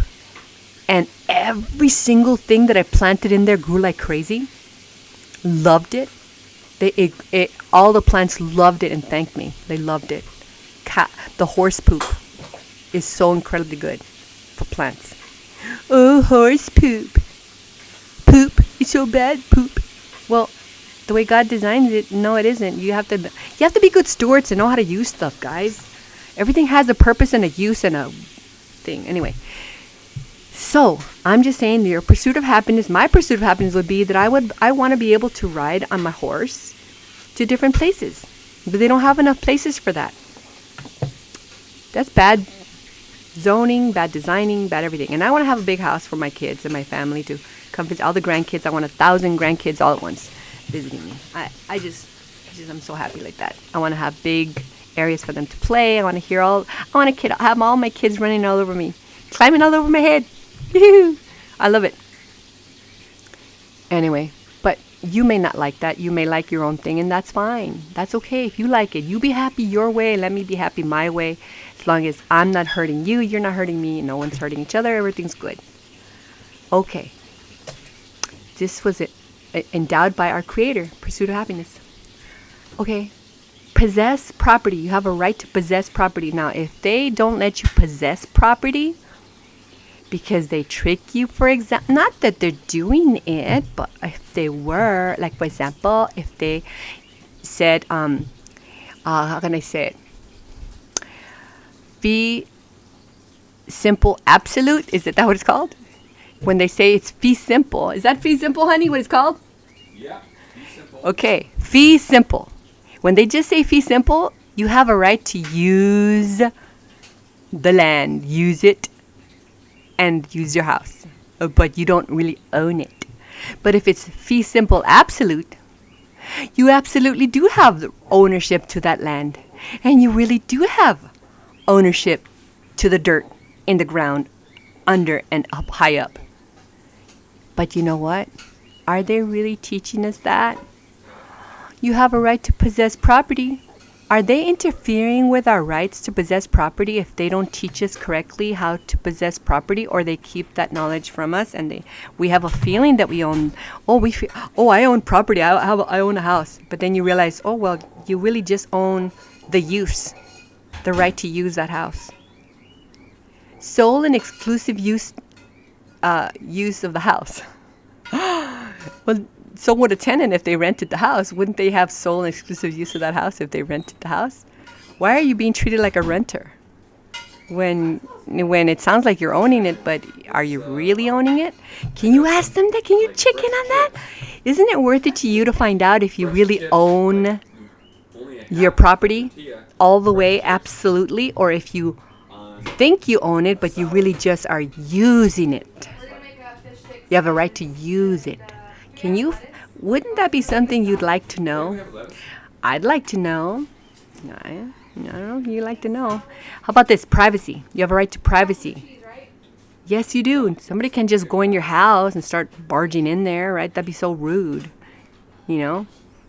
Catch you clipping your toenails and my toenails. Whatever. You have a right to privacy. Protect property. You have a right to protect. I put it in alphabetical order. That's why it's not together. So, protect property. You have the right. First, you have the right to protect your property, and then they're supposed to assist you in protecting your property. Make sure that no one takes it from you unlawfully, right? They're supposed to make sure of that. That's priority. That's a really big reason why we created the government. Because it's a big deal to own property, is it not? Because that's where you are situated. That's where you're going to talk with your family. That's where you're going to go to sleep. You're going to put your jewelry, if you have any. If you're going to put your underwear over there and your glasses over there. That's your home. That's your property. You want to have it your property. And you want it protected. Not somebody just comes in and just starts taking your reading glasses, and then you can't read your book because they took your glasses because it's not really protected. All right, so you have the right to protect it, and then they have to help you protect it.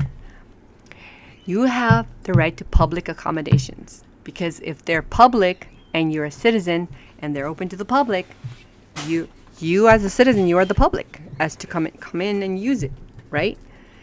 They can't. How can I say? What's that word? What's that word, honey? When they go. They segregate you, or they interfere with your rights because they don't like your race or whatever, racist or whatever. Prejudice. Here you go. They can't do that because they're open to the public. Unless they're a private membership, then they can do that. Private membership association can do that. They can have, remember the Ku Klux Klan? They can have all their Ku Klux Klan members clucking around in there, right? All the different There's a bunch of, oh my gosh, even the satanic people have their own club. They have a private membership association. Oh, here it is. They have a right to be in there all private, like, and all that. So it could be anybody having a private membership association, right? So the thing is, but if it's public, they have to let you use it because it's public and you have the means to pay for using it, so they can't say no to your money. It's good money. Anyway, you have the right to make food. You have the right to make food. And you have a right to marry with no charge. They can't be charging you for a license to get married. They're not supposed to do that. Charge you for a license to get married. But who knew that? Did you guys know that? They're not supposed to charge you for a license. You know, you want to get married and you can't wait, and then you go pay a license. No. Why should you have to pay a license? You want to get married. God is the one that matters in the marriage, at least for Christians. And people who want to get married a different way when they don't believe in God or they believe in a different God, they have the right to their conscience of their and religion, freedom of religion, so they could do whatever. But for Christians, for example, we know that God has to be there. When we get married, God is in our marriage. God is there with us in our marriage because he binds us, he holds us together. He's the one that's with us in that marriage. This is a holy marriage. This is where we become one. This is a serious matter, and it's not to be, here's your license, here I got to pay license fee for that, like I'm going, get my silly licenses. Anyway, no double jeopardy. No double jeopardy. Oh, you're falling down, little Fuji. Okay, no double jeopardy. Okay, no excess bail, no imprisonment for debt. They have that. No king for all Americans, no monopolies, no perpetuities, no secret courts, no segregation, no tyrant, no oppressor, no abuser, okay, of government. It has been, this is a maxim, it has been said with much truth, where the law ends, tyranny begins. That's 73I. It's a maxim. It has been said with much truth, where the law ends, tyranny begins. Am I right? A lot of death, a lot of sorrow, a lot of sad faces, people dying. Oh, tyranny, I couldn't see my loved one in the hospital. They died without me saying goodbye. Then she's sad, or they gave him some medicine that was really bad, and they were forced to take that benefit of that medicine because they said it was going to benefit them, but oops, it didn't benefit them. Look, you can see his nose is gone. Ooh, the rest of his body's gone. Ooh, the rest of his flesh is gone. Because he took a medication that they said would benefit him, and it didn't. Too bad for you. Oh, you can't sue the companies that make medicines because, they have a special privilege of not being sued if you die from the forced medication you are forced to get. Too bad for you. Oh, I'm sad. I'm crying. Oh, the tyranny. Oh, the oppression. Oh, how sad I feel. Cry, cry, cry, cry. Silliness. You don't have to go through this, guys. You can stop it before they harm you. That's the whole wonderful thing. But our founding father said that if there's a danger of maladministration, and I showed you this before, so okay, I didn't have it here. I showed you it in the other videos. Look it up in your constitutions, your state constitutions. If there's a danger of maladministration, you have a right to not let it happen. You have the right to serve them a notice, maladministration, get out of there, you're fired. You got to look into this, guys. We're not even supposed to even allow them to put us in danger of harming us, let alone actually harming us. Well, I don't want to be like this gal right here, crying over somebody who died. I mean, I've been like here for crying over things they've done to us, a lot of stuff. I've been in this position many times. But seriously, I don't want to get to this point where they do this. You want to be in that position? If you just watch movies on the weekends, and if you just go have fun and go to restaurants, and you don't read your constitution, your state constitutions, and you don't read your maxims of law, you are in danger of being like this, in this position, doing this, what she's doing. Okay? So we don't want that, right? So we have to get together and make sure that our government servants do not harm us. We have to make sure that they do not harm us, that they do not contract with others that will harm us on their behalf, where they can pretend they didn't know. Oh, I didn't know that was going to harm you, or I didn't know you had rights. Oh, I know I swore and affirmed, but I didn't know you had inherent rights. Gee, I wasn't that smart even though I'm a judge. I'm a judge that doesn't know you have rights. I know the law. Oh, except I don't know the law. Or maybe I do, but I don't want you to learn. I don't want you to know, and I want to hurt you, but I don't want you to know that I'm the one who wants to hurt you. Well, it could be all sorts of stuff, right? Some people do it by accident. Some people do it on purpose. So we have to find out. Nevertheless, they're not supposed to infringe on our rights, because we don't want to be doing this. No unusual punishment. No unusual punishment. No. For example, do you guys agree or disagree that the people in, say, the people that went to the Capitol, I mean, if they did something wrong, they should be told what it was exactly they did wrong, and they should be, prosecuted properly, and before being incarcerated, they're supposed to have a jury trial, right? Right? So they're supposed to have a jury trial and look at the evidence to see if each one has to be processed in a court of record. If they did something wrong, then they should be processed accordingly, correctly, according to form, lawfully. But they just can't be held just because they want, some government servants want to hold them there because they made a policy or a law or a rule, they invented something. But if it goes against our constitutions, they don't have authority to do that. They don't have authority to do that. So they can't do it. So if someone did something wrong at the Capitol, then prosecute them correctly according to the law in our constitutions, the way it says. The way it says, you have to have evidence. You have to have somebody who swears, two at least, that swear they saw them doing some evil thing or some bad thing or whatever it is, and they have to swear under oath, because if they're liars, then they're going to be in trouble. If they don't want to do that, that means they're tricking the people, and they're not supposed to be doing that. Okay, here's another maxim. Where there is no authority to establish, there is no necessity to obey. Maxim 72E. Where there is no authority to establish, there is no necessity to obey. See the pharaohs right here? Okay, there are no pharaohs right now in our America that can govern us like that. That have authority over us. We don't have pharaohs here. We don't have Caesars. We don't have kings or queens or monarchs or dictators. And if we do, they don't belong here. Because we set it up, our governments, we set it up to make sure it benefited us. And they were not the one castigating us and oppressing us. And where there is no authority to establish, they can't be establishing laws and legislating all over the place when they don't even have authority to legislate.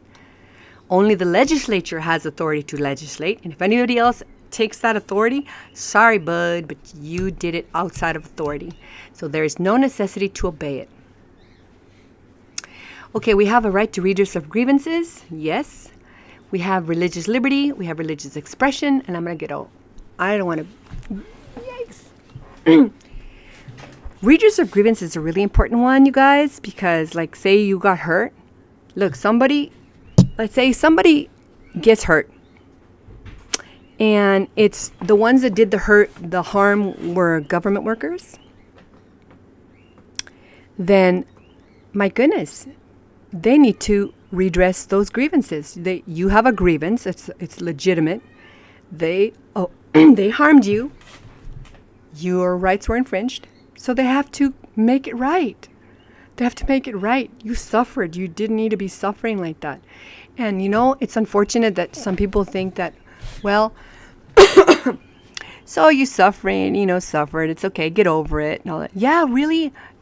good for you to say, but my life has disappeared. A big chunk of it disappeared. It's gone. Suffered. That chunk was spent suffering. So to me, it hurt me a lot. Maybe to you, you were a big old tough guy or tough gal and it wouldn't hurt you as much.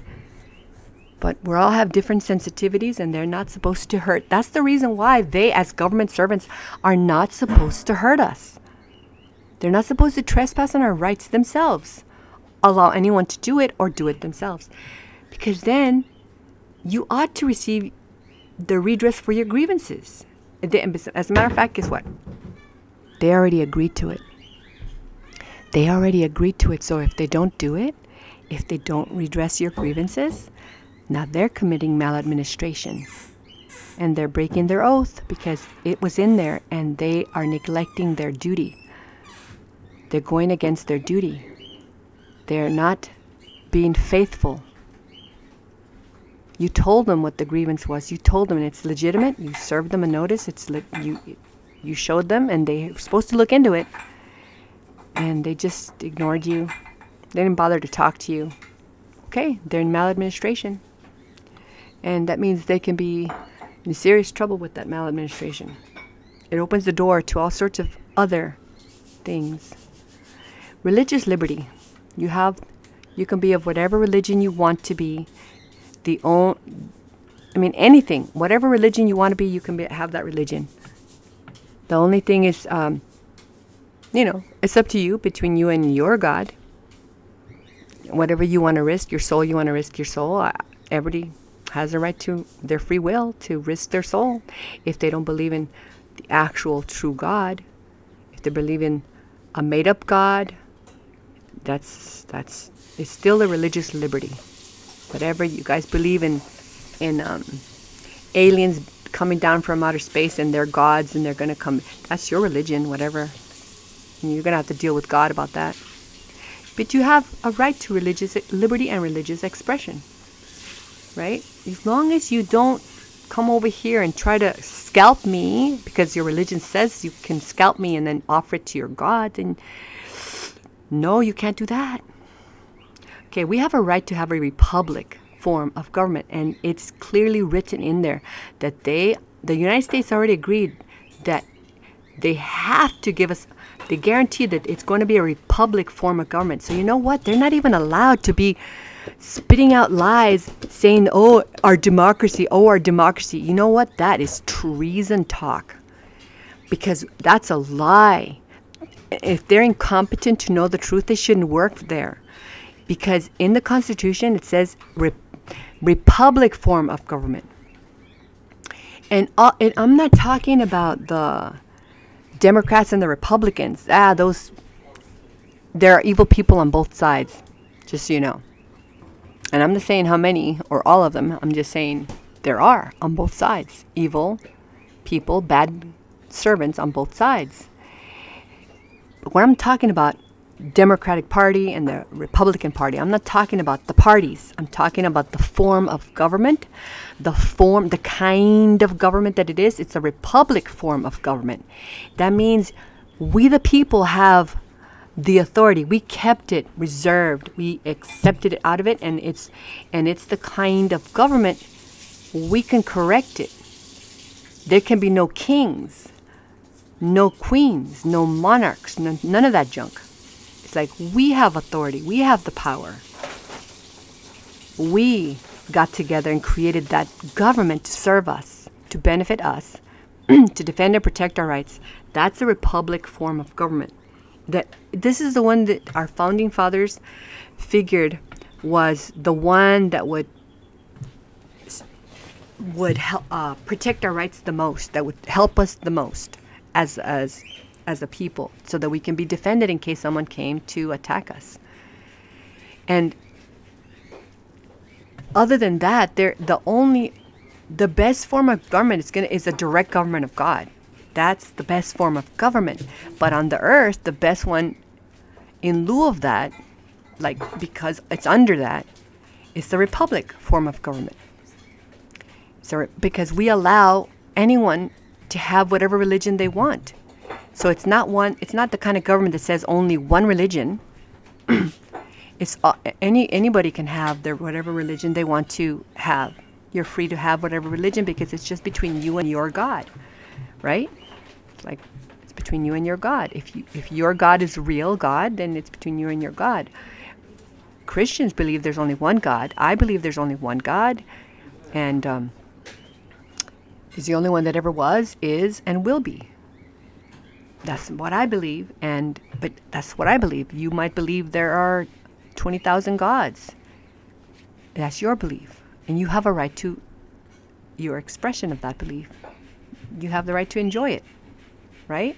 Don't push it on me, and I won't push it on you. I can tell you about it. I can tell you about mine. You could tell me about yours. I mean, I could change the channel if I want to, or I can listen for a while, whatever. And you can do the same thing. You could turn the channel or listen. You can't stop me from talking, and I can't stop you from talking. See, we have freedom of speech. But anyway, so there's the Republic form. So here's the Kentucky State Constitution says this. Text of Section 2. It says absolute and arbitrary power over the lives, liberty, and property of free men exists nowhere in a republic, not even in the largest majority. Absolute and arbitrary power over the lives, liberty, and property of free men exists nowhere in a republic. That's why there are people who want to say that it's a democracy, because there will be a tyrant in a democracy. You're picking your ruler. The ruler rules you. Rules you means governs you, tells you what and what not. But in a republic, there's nobody that's over our lives and liberty and property of free men. We are free. We have the biggest freedom in a republic. That's why, notice who it's coming from. Notice who it's coming from. They're drilling it as much as they could drill it that it's a that it's a democracy, Oh, our democracy. Oh, it's endangering our democracy. Oh, they would surely love for all of you. And a lot of people have bought into the lie. But it's a republic. Read it and you'll see. It has nothing to do with the Republican Party. It has nothing to do with that. The Republican Party is a party with the name Republican. It has nothing to do with that. This republic ends with a C. Republic. It's easy to make a mistake and say Republican. I know. It's easy. It's easy to make a mistake. But understand that what it's meant is republic. REPUBLIC. Republic. It's a republic.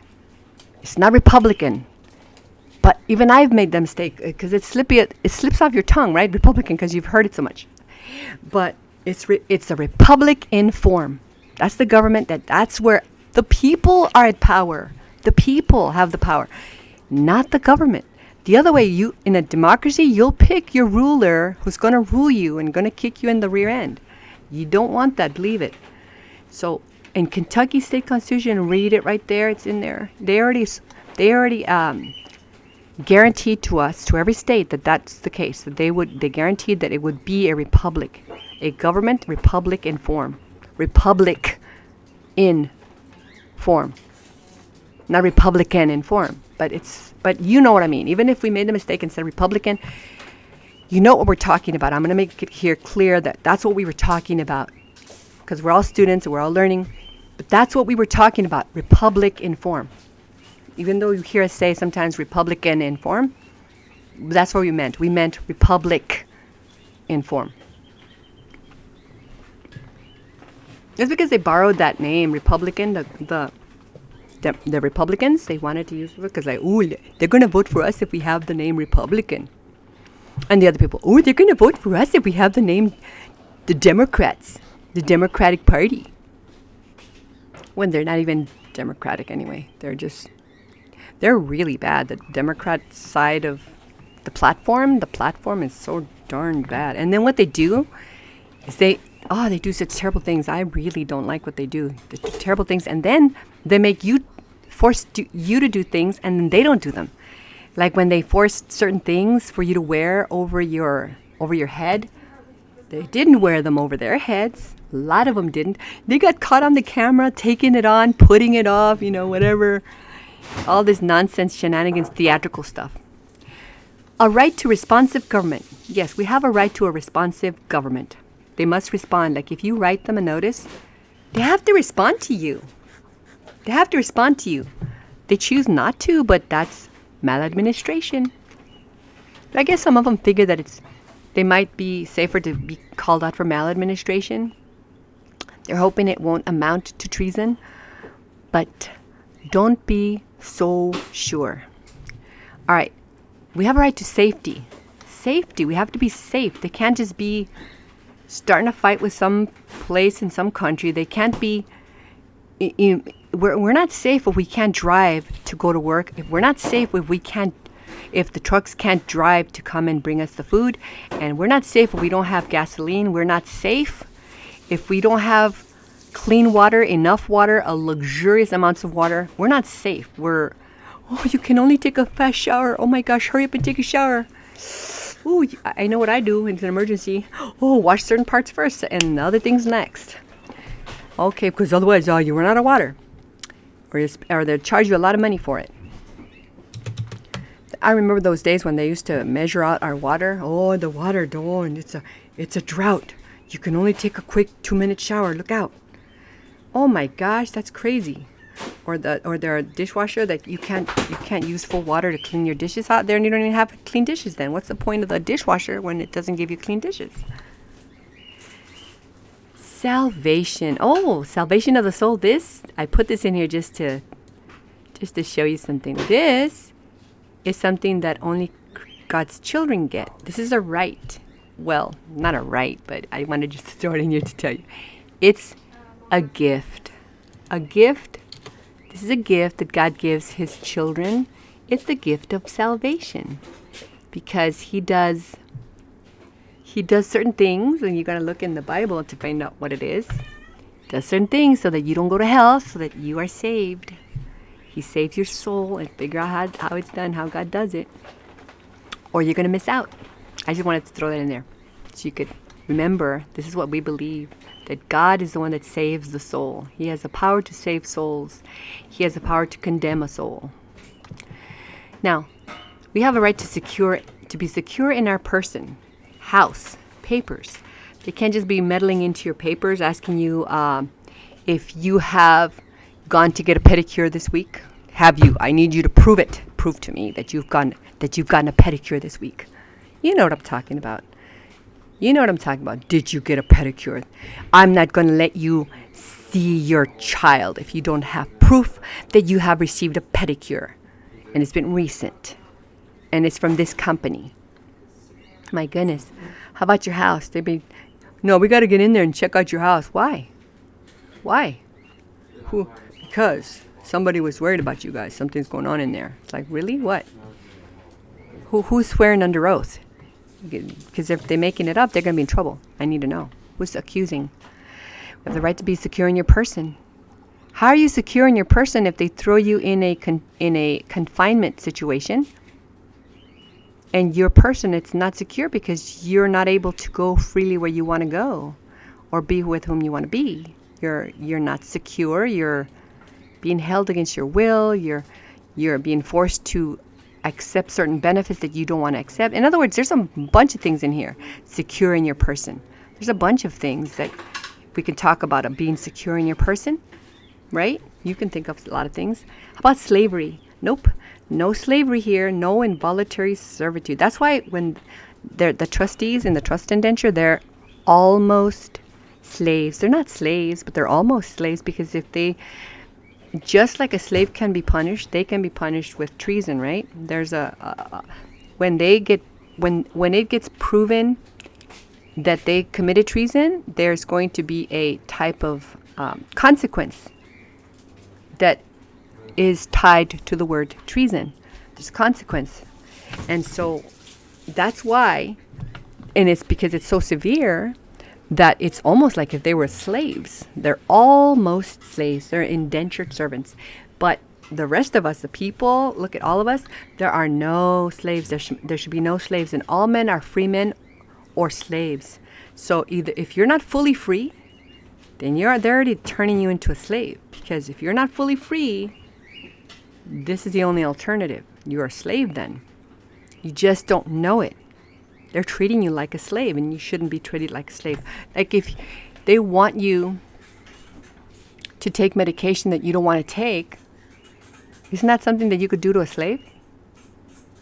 If they want you to wear certain clothing, you don't want to wear it, but they want you to wear it. Isn't that something that you could force a slave to do?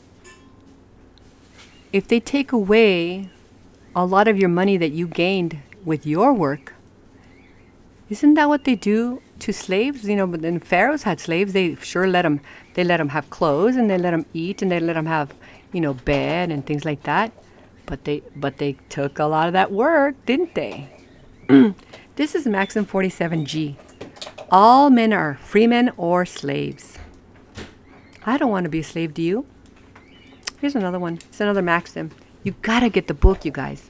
This is not even all of the maxims. This is just so you could sample it, so you could see how wonderful it is to have these things. What otherwise is good and just, if it be sought by force and fraud, becomes bad and unjust.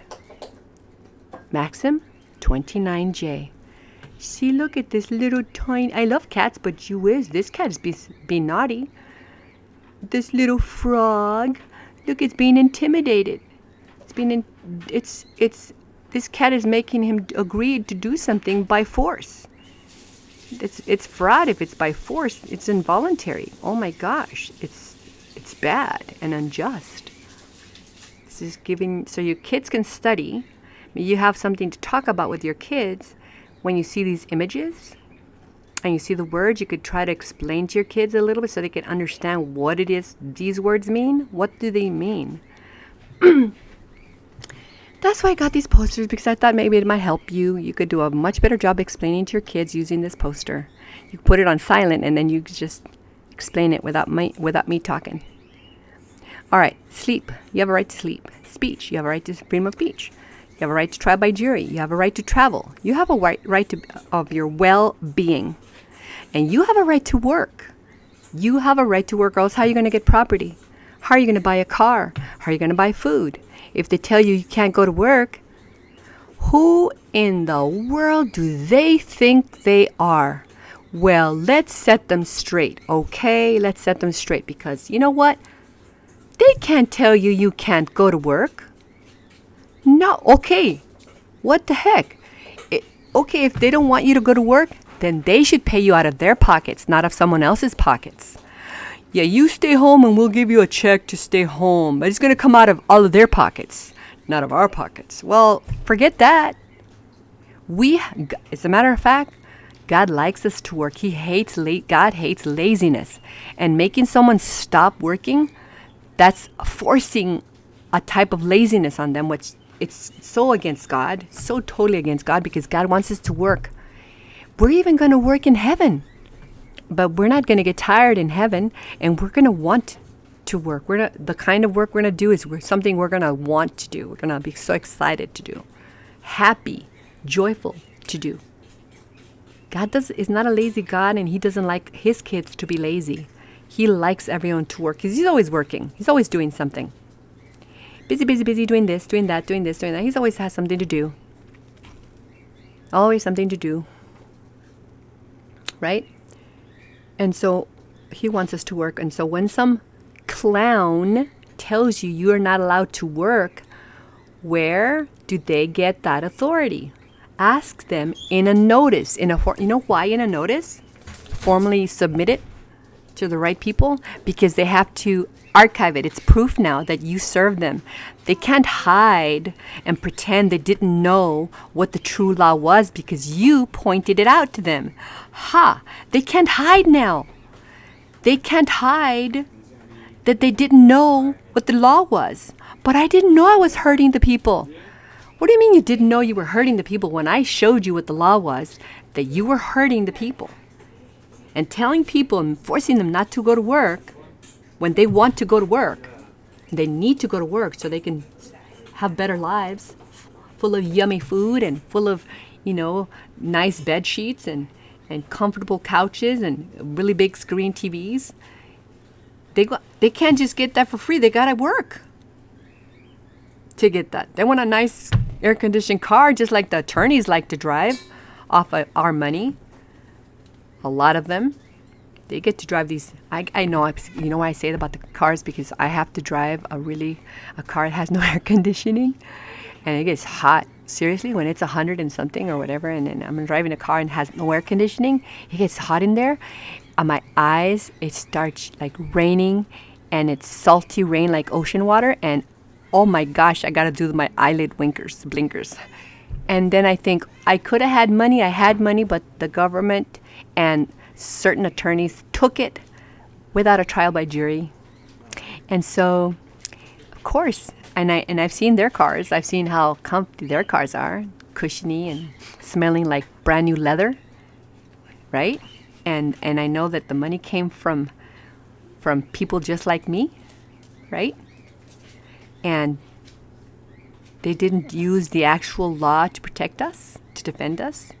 They used something else that was for personnel called statutes. Personnel, called statutes. Instead of the law in our constitutions, our inherent inalienable rights, they didn't use that. And the judges that sit there, the ones that just sit there and don't say, hey, what are you doing? These are people. They need to have, they have inherent rights. We can't just run them over like that. You can't just run them over like that. You're using statutes against them? They're supposed to open their mouths. They're not supposed to act like they're dead. Like they're looking at a screen on their computer. I don't know what they're watching. Are they watching a movie? What are they doing over there? Because they're not paying attention to protecting our inherent rights. Anyway, and I remember some people, beauticians that were punished. Oh, they got taken to court because look, they dared to open up their doors and help somebody fix their hair. Oh my gosh, prosecute them, and the judge is willing to prosecute them. They forgot about the law that the people have the right to work, to earn a living, to earn money to feed their families and have well-being. Anyway, this is the end right here. And I want you guys, you could listen to this video in parts and pieces because it's a long video, I know, but hey, look, it's a Saturday. I spent time on my Saturday trying to help you, trying to teach you, and I have things I have to do. I want to be with my family and do things that are fun with my family, but I'm right here helping you. So I know this is a long video. I don't know how long it is, but it's long. But just watch it in pieces. And I know maybe I don't explain things the way you like to hear it explained, but at least get the idea that there are things you can do to defend your family, protect your family. If you love your family, you will defend your family. And if you know that you have the law on your side, the law is on your side. You have the right to defend your family lawfully. Lawfully. This is the law. This is the law, you guys. The law is on your side. It benefits you. It's there for you. But that's why they were hiding it. Because, of course, they wanted to have the biggest piece of cake. And they didn't want to give us any. But that was our cake. They were there to defend and protect that we get our cake. Not take our cake. Anyway, so now you know that there are... Okay, where are you going to look? Look at every single state constitution where it says Bills of Rights, Declarations of Rights, Rights and Privileges. Declarations of Rights and Privileges. There are different. There are. I think I saw five different titles, but these are all rights. And when you read it, it says exempted out of the general powers of government. That means there were not granted to the government, so they cannot even touch them. You see, all power originates from the people, and we granted them authority, granted them certain powers so they can, of course, get things done. Like, for example, that they were supposed to coin, like the United States, they were supposed to coin money, weights and measures and things like that. Of course, we want them to use powers to do coins and money and make sure that they're not counterfeits, which we had to grant them those powers. But now, does that coining money and weights and measures, that has anything to do with your health? It's your private business, your health? Does that have them? Why are they meddling with our health? That's not what they were hired to do. Was it? And if it was, they have to show you proof. They have to show you evidence, and it has to be constitutional evidence. They can't tell you statutes because that's man-made laws. They're not inherent laws. They're man-made laws, man-made rights for whatever that they're doing down in the statute world of their personnel. Look at the state constitutions of your rights. Look at the maxims of law, because they're the judges. If that's in a court case, they have to look at it. It has to. They already threw one in there, right? And it matches what they're talking about. And then we can't go against that. Ooh, they got us there. They have us cornered. You guys, you want to win, then win. Please take your Saturday seriously and learn. I know we have to do the work for all the generations that were ripped off and the knowledge was hidden, and now we have to make up for it, and we have to correct our government before the government destroys us. Doesn't mean that that's what they're doing, but if they were going to destroy us, wouldn't you want to stop that lawfully? I'm not saying that's what they're doing now, because you have to decide for yourself if that's what they're doing now. Is that what they're doing now, in your opinion? In my opinion, what I have observed is that a great majority of personnel, government workers, trustees, they are right now infringing on our rights so badly. One of the ways that they're infringing on our rights that they're using not enacted laws that have not been properly turned into statutes. They just are words, or else they'll take a statute and they'll translate it in their words. That means there was not that translation, that change of words. That's not the official one that was passed, that was enacted. So they cannot use any changed anything. They have to use original worded everything. Whatever punctuation was there stays there. Whatever word was there has to be the word that's there. They can't, while they're putting it in the code books, start changing the words as they're doing. I'm going to have another video that shows that. They're changing the words, and then, oh, lo and behold, here comes a prancing little attorney. Oh, and he uses it. Oh, and here comes the police, and they're forcing it. When that was never enacted. It was just shoved into the same code book along with pieces and parts. It's like a Frankenstein. They took pieces and parts of a real human and put it all together and make it look like something like it's human, but it isn't. It's Frankenstein. That's not properly done. That's not true to form. That was not legislated. Legislature has to do it. And every word they use, that word has to be used.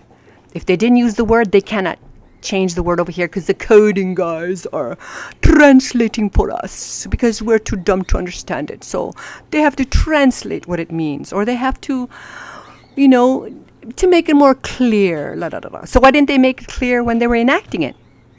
Make it clear when they're enacting it, and when they were voting on it, and they were doing all that over there properly done. When the went to the House and went to the Senate, and it goes to the president. Blah blah. You know how it goes. I'm just a bill. Oh, I'm just a bill. Remember? And I'm sitting here on Capitol Hill. Remember that video of how a bill gets turned into a law, which is a statute, not a real law, because the laws are in the Constitution. Those are the real, legitimate laws. The other ones are just statutes, corporate statutes. That they start changing it from corporate statutes to statutes. And then from statutes to laws, and then from laws, to codes, they start jumbling up, and we don't know what the heck. They lose us. We get lost, like, what the heck? But it's statutes, corporate statutes, because it's a corporation, and they're laws for their personnel. And then they try to make them sound like they're for the people, and they say, well, I didn't know it wasn't for the people. Who told me? Well, then get out of there. What are you doing not knowing what you're doing in there? It's like you would let a surgeon go do surgery and you don't know how to do surgery. What's he doing in there? Get out of there. You're going to hurt people. It's the same thing with their government servants. They can't be in there if they don't know what the heck they're doing. They have to know the law, or else how did they swear to uphold that law? Oh my gosh. And how are they getting paid to defend and protect and support that law? Oh my gosh. You guys, please, let us get together. Dave cares for you. Oh my gosh, let me write it right here. Oh my gosh, here. Look at let me write it in lowercase. What? Dave cares for you. There you go. On Telegram, on Odyssey, on Rumble. Rumble. Let's get ready to rumble. Let's get ready to rumble, guys. This is video number 10. This is Celestial Morrison coming to you and say, have a happy day. God bless you. God protect you. God bless us. God protect us.